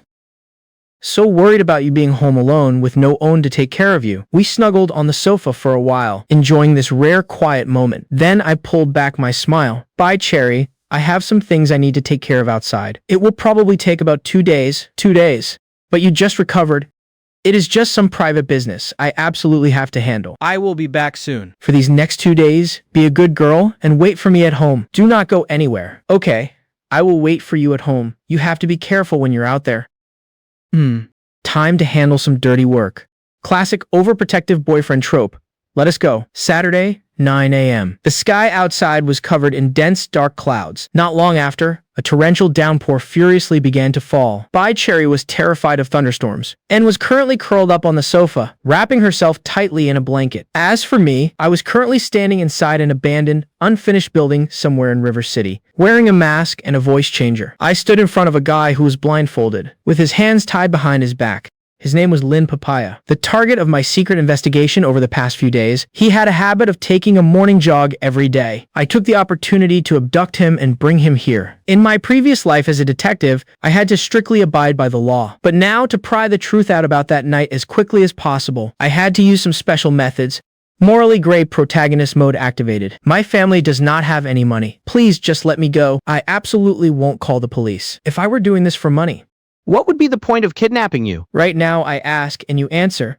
The fact that I could easily grab you proves I know everything about you down to the bone. Do not try to play any tricks. I used an ice-cold glass bottle, gently pressing it against his neck. Trapped in the terror of the dark, he instantly shook like a leaf. Just ask. I will tell you absolutely everything I know. Think carefully. Half a month ago on that stormy Friday night, what exactly were you doing? Not giving him a specific time frame was to deliberately amplify his psychological pressure. Sure enough, he frantically began to recall the events, stammering as he spoke. He claimed he invited a female classmate, Xiao Peach, over to his house to do homework and stayed until night. If I were to drip a few drops of something onto this face of yours, I imagine it would feel quite a bit different, would not it? No. I will talk. I did invite a female classmate over that afternoon, but I went out that night. Went out to do what? To tail a girl. You ditched your female classmate? Braved a torrential rainstorm just to tail a girl? Give me own single reason to believe you. It is true, my sister begged me to do it. Lin Papaya's sister is none other than Bai Durian's current wife, Lynn Strawberry. I immediately used his fingerprint to unlock his phone and scrolled through his chat history from that day. Sure enough, the records clearly showed that Lynn Strawberry told Lin Papaya to ditch the female classmate at his house, head downstairs immediately, and wait to tail Bai Cherry, who was leaving their home. The evil stepmother pulling the strings. Classic. Before I could never figure out why Lin Papaya would invite a girl over, only to run out into a rainstorm to tail someone. It was such a highly contradictory action. Now, it all made perfect sense.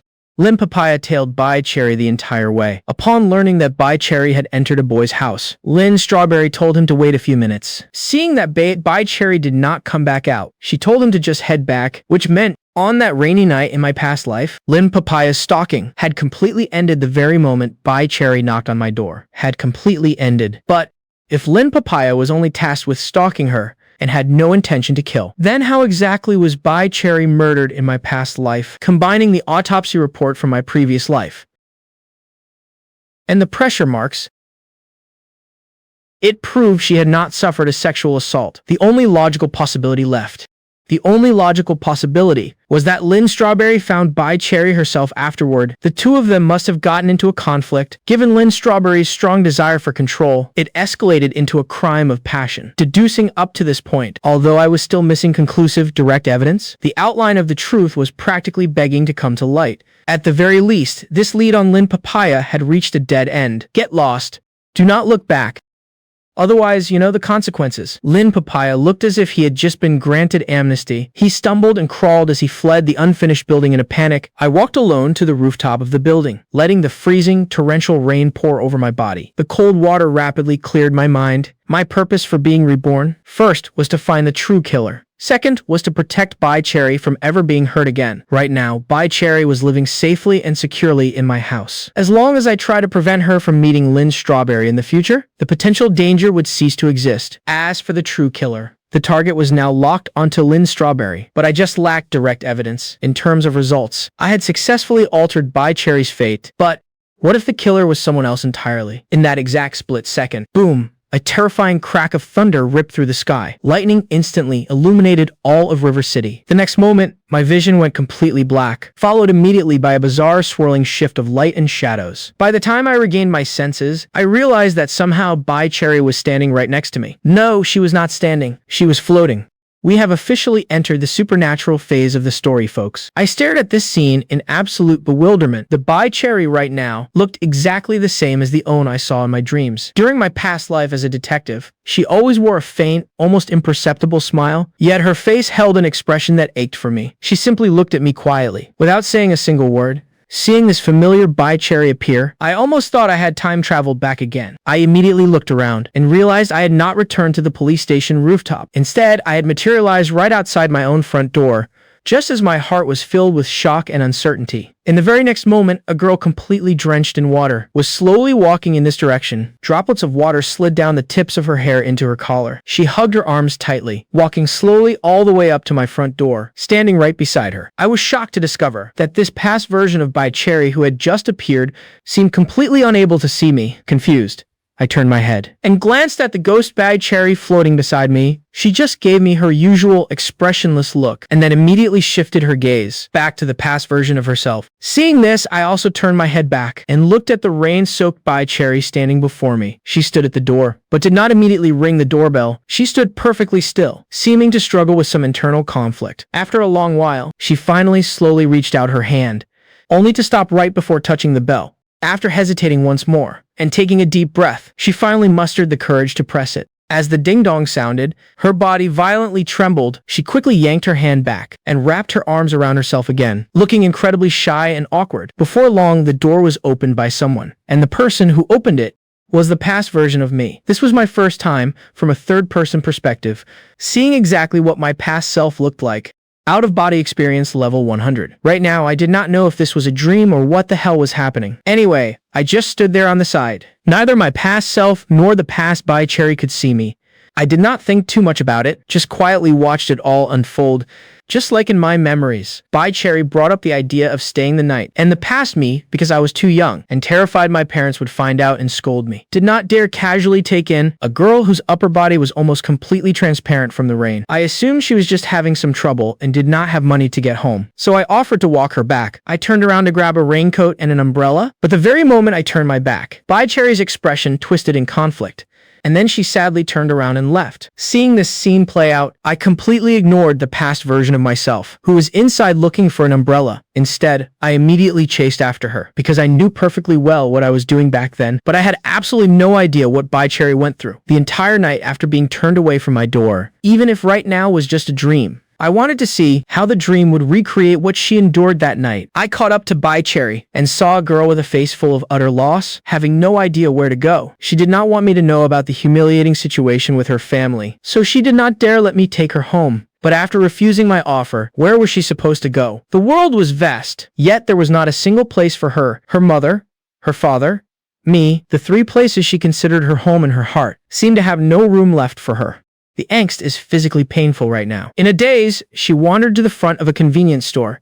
Her stomach suddenly started rumbling. Remembering that she had not eaten anything since the afternoon, she pulled out the last bit of money she had on her and bought a piece of bread and a cup of milk for dinner. The convenience store clerk, seeing her in such a miserable, drenched state, immediately and caringly brought over a towel for her to dry off with, and right before she left, the clerk warmly shoved an umbrella into her hands. "Just bring it back next time you're around. The rain is pouring out there. A young girl should not be caught in the rain for too long. It is bad for your health." Bai Cherry could not refuse the clerk's kindness, so she could only thank her and accept it.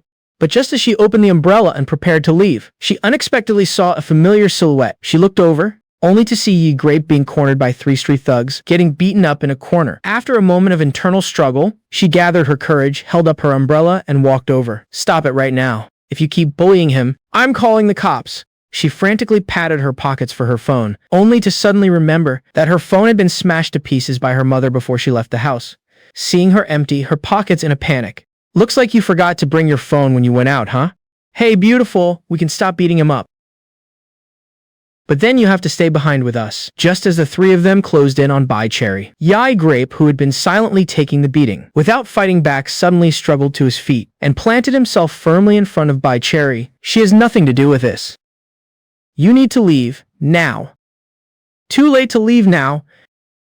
Seeing the 2 thugs reaching for Bai Cherry, the always submissive, honest Yi Grape suddenly went absolutely feral. A loudmouth getting angry is not scary. But when a silent, honest person is pushed to the absolute brink, the way they lose all control is utterly terrifying. Yi Grape charged at the 3 of them like a rabid dog, taking their punches and kicks head on. He used every single part of his body capable of inflicting damage to fight back. Yi Grape viciously bit down on Owen of the thug's arms. The thug grimaced and howled in pain. The next second, Yi Grape aimed for the guy next to him and clamped his teeth down hard. Clamp down dead hard. Do not mess with the quiet kid, seriously. No matter how hard they hit him, he would not let go. He almost tore a chunk of flesh right off the guy's arm alive. It was not until the guy fell to his knees begging for mercy that Yi Grape finally released his grip. Seeing his 2 buddies get bitten so viciously, the blonde thug chickened out too. The ruthless fear the reckless, and the reckless fear the suicidal. This kid was clearly a complete psycho. The 3 of them had no choice but to drop a hollow threat and flee in panic. I knew these 3 were carrying knives, but it was only for show. They did not actually have the guts to stab someone. Yi Grape's ferocity had thoroughly terrified them. It was only then that I finally understood. Those injuries I saw in Yi Grape at school in my past life were indeed sustained while protecting Bai Cherry. Seeing the 3 of them run away, an exhausted Yi Grape completely ignored the pouring rain and slumped down into the muddy water. "Are you okay?"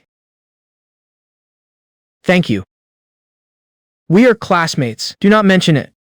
You tried to protect me just now, too."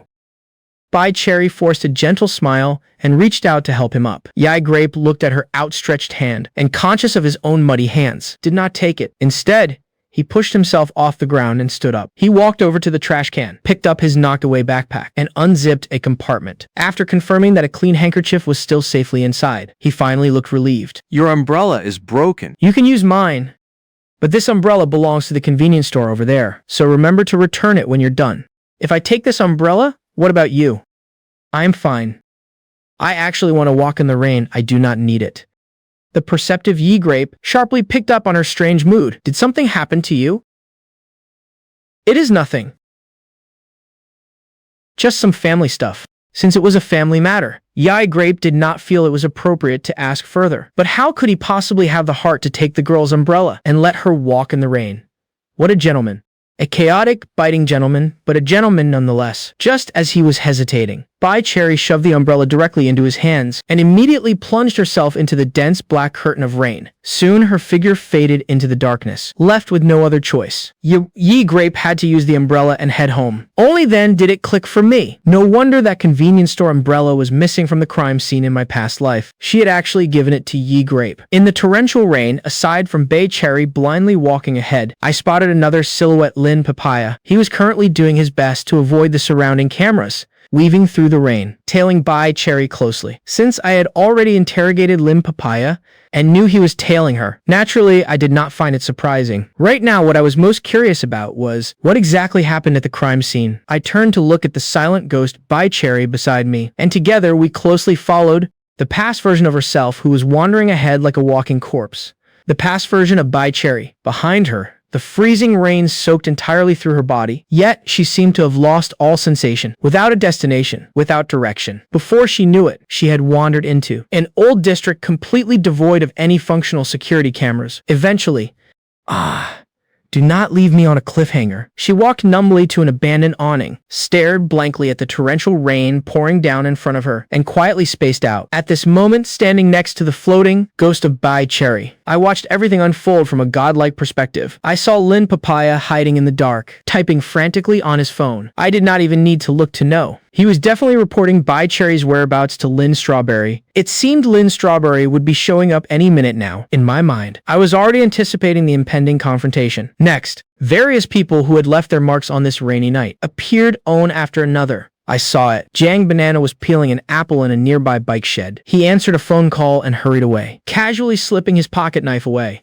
Bro is just casually peeling an apple in the middle of a murder mystery setup. So there really was not a second knife left at the scene. A homeless man and a delivery driver rushed by. That creepy, perverted male neighbor wearing a raincoat sneaked suspiciously into an adult toy store, bought some little gadgets, and quickly left. People came and went all around, while Bai Cherry simply stood numbly under the awning. Like a statue completely drained of its soul, the world was so vast, yet she had no idea where to go. Since she did not know where to go, her feet naturally could not take a single step forward. An unknown amount of time passed until a figure wearing a raincoat appeared nearby. This figure was not very tall, even somewhat petite. While Bai Cherry was still spacing out, this figure slowly walked right up to her. As the faint light was suddenly blocked, Bai Cherry immediately lifted her head. Blueberry. I was completely stunned. I originally thought Lin Papaya was contacting Lin Strawberry, but I never in a million years expected that the person showing up here would actually be Bai Cherry's paternal half-sister, Bai Blueberry, the daughter born to Bai Durian and Lin Strawberry. How could it be her? My head was full of question marks. I had never even considered the possibility of this little brat appearing at the crime scene. But very quickly, fragmented pieces of information about her flashed through my mind. Bai Blueberry was exceptionally gifted and had skipped grades in school, which meant she possessed an incredibly brilliant and precocious brain. Ah yes, the evil genius child trope has entered the chat. I had completely ignored her before because of her age, but looking at it now, it was highly likely that she used her mother's name to order Lin Papaya around to do her bidding. But she was just a little girl. Could her conflict with Bai Cherry really escalate to the point of murder? I guess that in your condition today, you were destined to be homeless. Bai Cherry had never held any malice toward this younger sister, but she knew very well that this sister had strongly disliked her since they were little. Still, no matter how much she disliked her, it should not warrant chasing her down in the middle of a torrential downpour late at night, right? Did you run all the way out here in the middle of the night just to say that? Of course not. I came here to make a few things very clear to you. Do not ever come to my house again. My mom and I both dislike you. You have your own mother over there? So why do you keep trying to steal my dad? Bai Blueberry's eyes were filled with a venomous resentment that far exceeded her age. Just to say that you needed to run out in the middle of the night. Some things must be said clearly face to face, and something substantial needs to be left behind. So you can't go back on your word later. Bai Blueberry pulled a waterproof bag out of her raincoat pocket. I know you're homeless right now. Here is $1,000. Take it. And then, 5, severance agreement. 3, severance agreement. 5, severance agreement. The source text is glitching harder than my patience for this toxic family. Sign this father-daughter severance agreement. Agreement 3.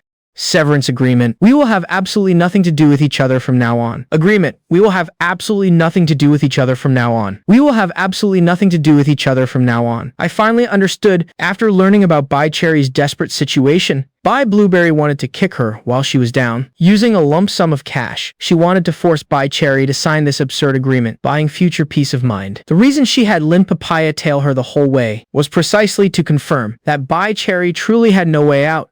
Looking at the agreement, Bai Blueberry handed over. A tragic, bitter smile appeared on Bai Cherry's face. She never expected that after being driven to such an absolute dead end, her own biological sister would come to throw stones at her while she was in the well. There is no greater sorrow than a dead heart. At this moment, why would she care about a measly $1,000? She only cared about the pitiful remnants of her own dignity. I won't sign it. Bai Cherry. Stop dreaming. Can't you see it yet? See what? See that Dad does not care about you at all. He does not love you at all. Look at the weather today. Such a massive rainstorm. When you left our house, he did not even say a single word to ask you to stay. Do you know what that means? It means in his heart, you do not even exist as his daughter. Bai Blueberry's icy words were like poison-laced ice picks, viciously stabbing into Bai Cherry's already riddled heart. That phrase in his heart, "you do not even exist," during the days of her mother's manic episodes, had gnawed at her heart like a venomous snake countless times. But right now, in the dead of night amidst this violent storm, on the streets where the entire world had abandoned her, having it proclaimed by her own blood-related sister, with the cruel, triumphant posture of a victor, Bai Cherry only felt that a certain string deep in her mind, own that had barely been holding on, with a sharp snap, completely broke. All her previous despair, like a suffocating dense smog, instantly enveloped her. The freezing cold of being shut out by her mother, the numbness of having nowhere to go, the dull pain of her father's cold indifference. That was the sound of a heart shattering. Actually, Bai Cherry understood all these truths. But toward this fragmented, broken family, she had always harbored a stubborn sliver of hope. What pushed her to keep visiting her father was that final faint glimmer of light deep in her soul that simply refused to go out.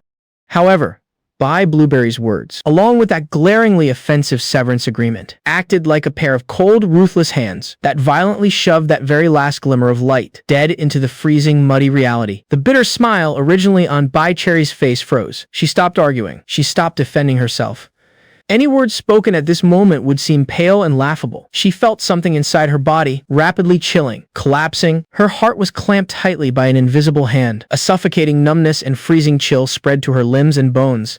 The strength keeping her standing felt as if it had been instantly vacuumed out. She lifted her eyes to look at Bai Blueberry's calculating face, which bore quite a resemblance to their father's. Her gaze was terrifyingly empty. "Keep the money.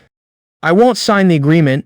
There was no more resistance in her tone, only a calmness exhausted to the very marrow. To sign or not to sign, was there even a difference anymore? That corner of her heart reserved for a father had already, just like this freezing rain, lost its final trace of warmth. Her heart was thoroughly, entirely dead. Bai Cherry, do not be so shameless. Seeing that Bai Cherry refused to submit even under these circumstances, Bai Blueberry was absolutely furious. In that exact second, a cold flash of light glinted. Bai Cherry actually pulled out an icy fruit knife from her pocket. It was the self-defense weapon she had brought from her mother's house. Bringing a knife to a contract negotiation. Bold move. In this split second, not only was Bai Blueberry terrified, even Lin Papaya, hiding in the dark, gasped in shock. Bai Cherry. You! What are you trying to do? You do not need to be afraid. I won't sign the agreement. If you want to completely sever ties, then you might as well just kill me directly. Looking at the knife in Bai Cherry's hand and hearing her resolute words, Bai Blueberry was stunned. But just to be safe, she swiftly snatched the knife right out of Bai Cherry's hand. At least this way, the upper hand would be hers. Seeing her sister take the knife, Bai Cherry simply closed her eyes, spread her arms wide, looking completely ready to be slaughtered. But Bai Blueberry was just a little girl after all. How could she possibly have the guts to actually kill someone? Waiting for a few seconds, and seeing no reaction from Bai Blueberry, Bai Cherry suddenly gave her a cold, empty smile. "Since you won't do it, then our ties will never be severed. Suit yourself." With that said, Bai Cherry turned and walked away. Staying even one more second with this sister would only remind her of her father's ruthlessness. Right now, she was simply using the most powerless method available. Just to spite this domineering little sister, Bai Blueberry tightly gripped the knife in her hand, staring at Bai Cherry's retreating back. That icy smile she gave before turning around kept flashing relentlessly in her mind. She was clearly a homeless failure. So, what right did she have to smile at her? What? Right? An inexplicable surge of fury erupted in Bai Blueberry's heart, holding the knife. She quickly chased after Bai Cherry. Very soon, the two of them walked into a dark, dead-end corner where not even the street lamps could reach. Bai Cherry, stop right there. Bai Cherry completely ignored her, which only made Bai Blueberry even angrier. She rushed forward, grabbed a handful of Bai Cherry's clothes, and forcefully yanked her around. The immense pulling force instantly left Bai Cherry's drenched shirt in a mess. Bai Blueberry furiously blocked her path. In the black curtain of rain, Bai Cherry stared expressionlessly at her enraged sister. Suddenly, she reached out her hand and tightly grabbed Bai Blueberry's wrist, the own holding the knife. And then viciously, she pressed that razor-sharp blade right against her own neck. Have you figured it out yet? If you have figured it out, then do it. The freezing rain pounded against the back of Bai Blueberry's hand. Sliding down the blade, Bai Cherry's icy fingers forcefully clamped down over her hand, pressing the sharp edge dead against her own fragile jugular vein. Those eyes, which had once held thousands of emotions, now held nothing but deathly silence. They stared emptily through the rain into the void, as if waiting for a final judgment. Do not force me. I am simply leaving the choice up to you. If you won't choose, then go home.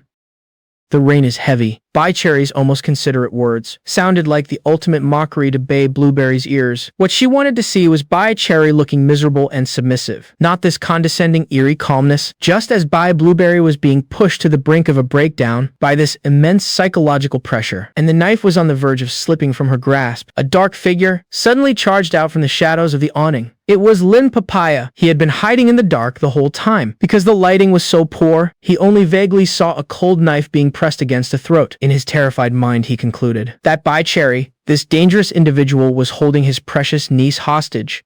His treasured niece, Bai Blueberry. Without any time to think clearly, Lin Papaya lunged forward like a startled wild dog. His goal was extremely clear: snatch the knife and pull Bai Blueberry away safely. But he never in a million years anticipated that his sudden violent interference would become the final straw that broke the camel's back.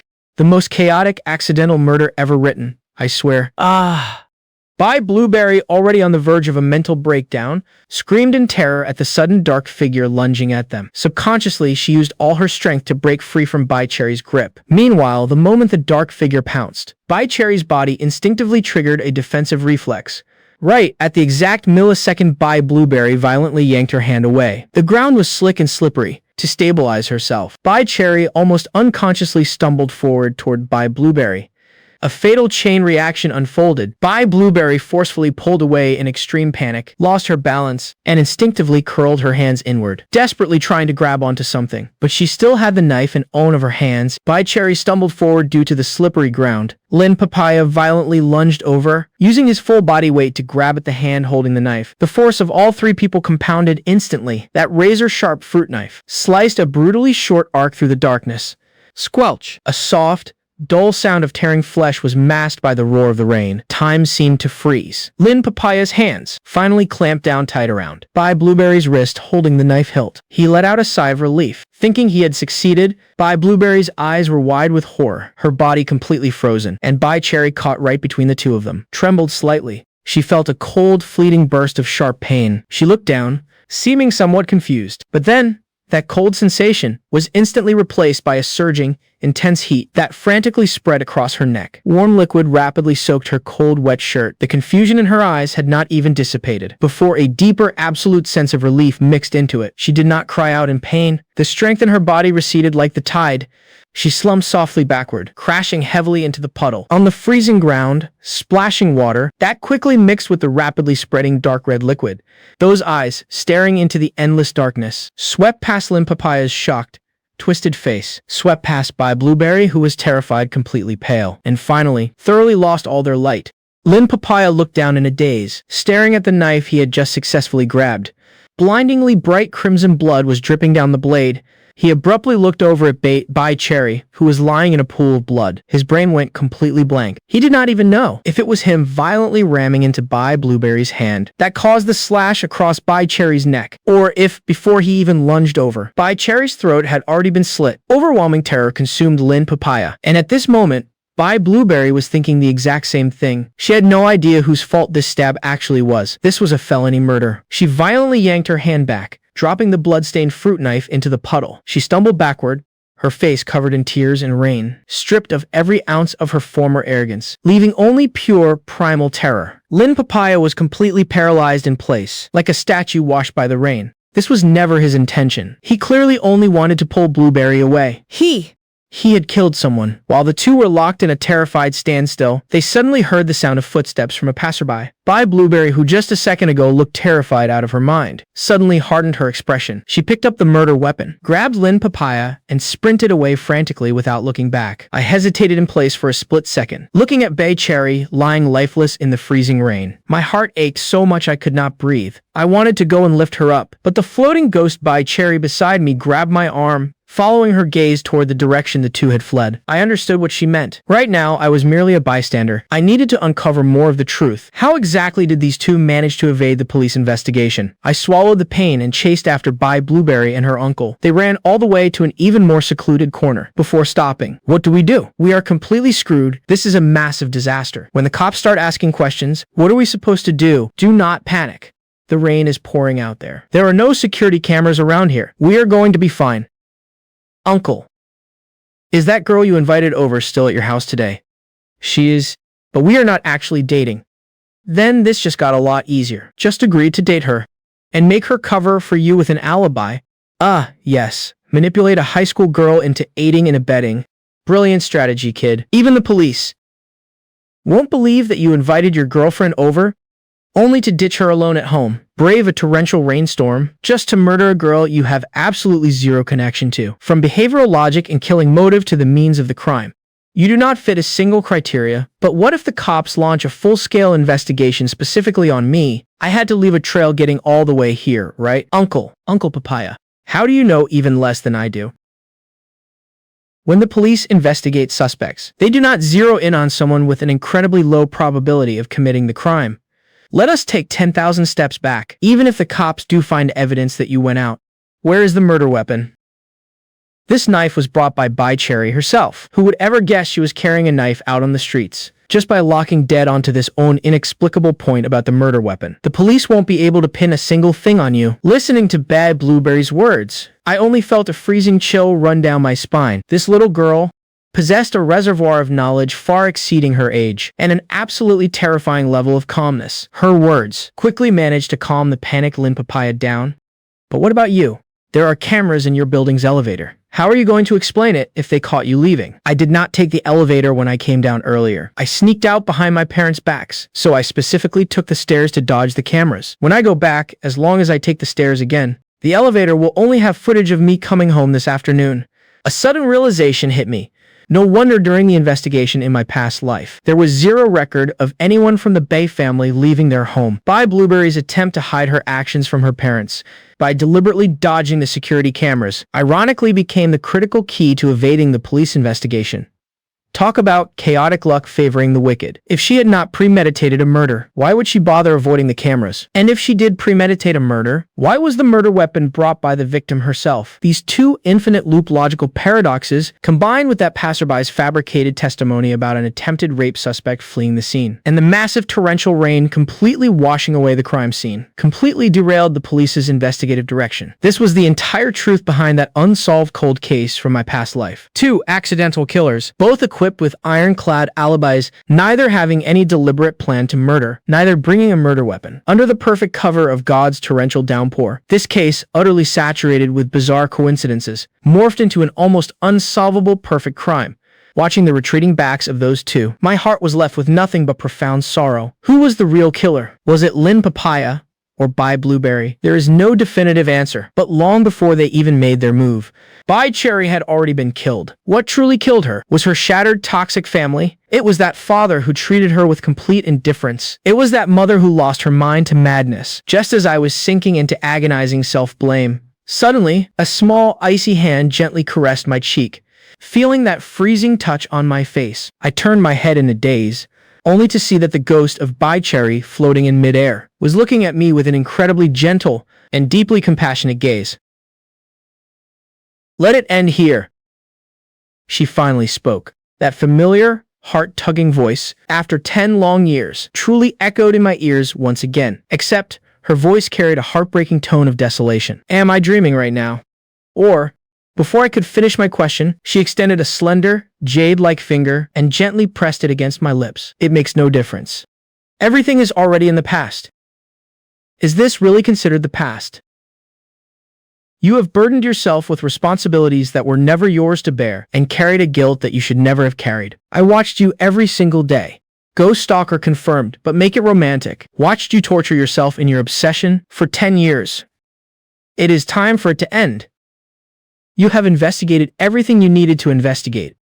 Whatever the truth is, it no longer holds any meaning, because long before that blade ever fell, my heart was already dead.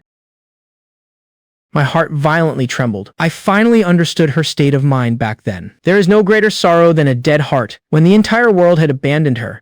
Whether her physical body survived or not was no longer important to her at all. That stab to the version of her back then was almost a form of release, only she never anticipated. That because I failed to let her stay the night. I would morph this tragedy into a 10-year shackle, trapping myself to death in guilt and deep remorse. Once you let go, I can finally leave in peace.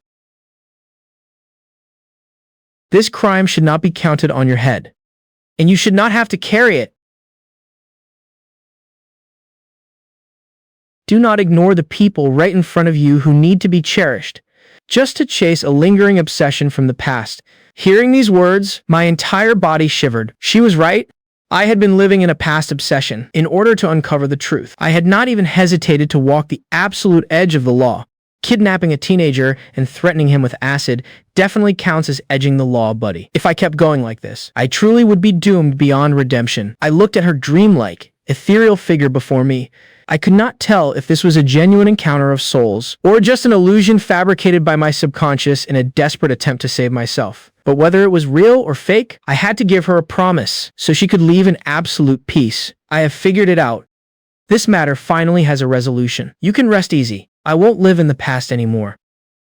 Hearing my promise, Bai Cherry finally revealed a joyous, wholly liberated smile. The next second, the freezing rainy night around us began to twist and collapse. By the time I jolted awake, it was already the morning of the next day. The torrential rain had long since ceased its song. Brilliant sunlight hung high in the freshly washed sky, having passed out for the entire night. The very moment I woke up, I felt the heavy gloom in my heart completely swept away. The rain had passed and the sky had cleared. Everything around me looked exceptionally vivid and sharp. I looked around and realized I was still lying on the rooftop of that abandoned, unfinished building from last night. I was surrounded by soaking wet puddles, yet my clothes were surprisingly somewhat dry. I did not know if the strong rooftop winds blew them dry, or if it was some kind of inexplicable miracle. I stood up and gazed into the distance at River City, entirely enveloped in sunlight.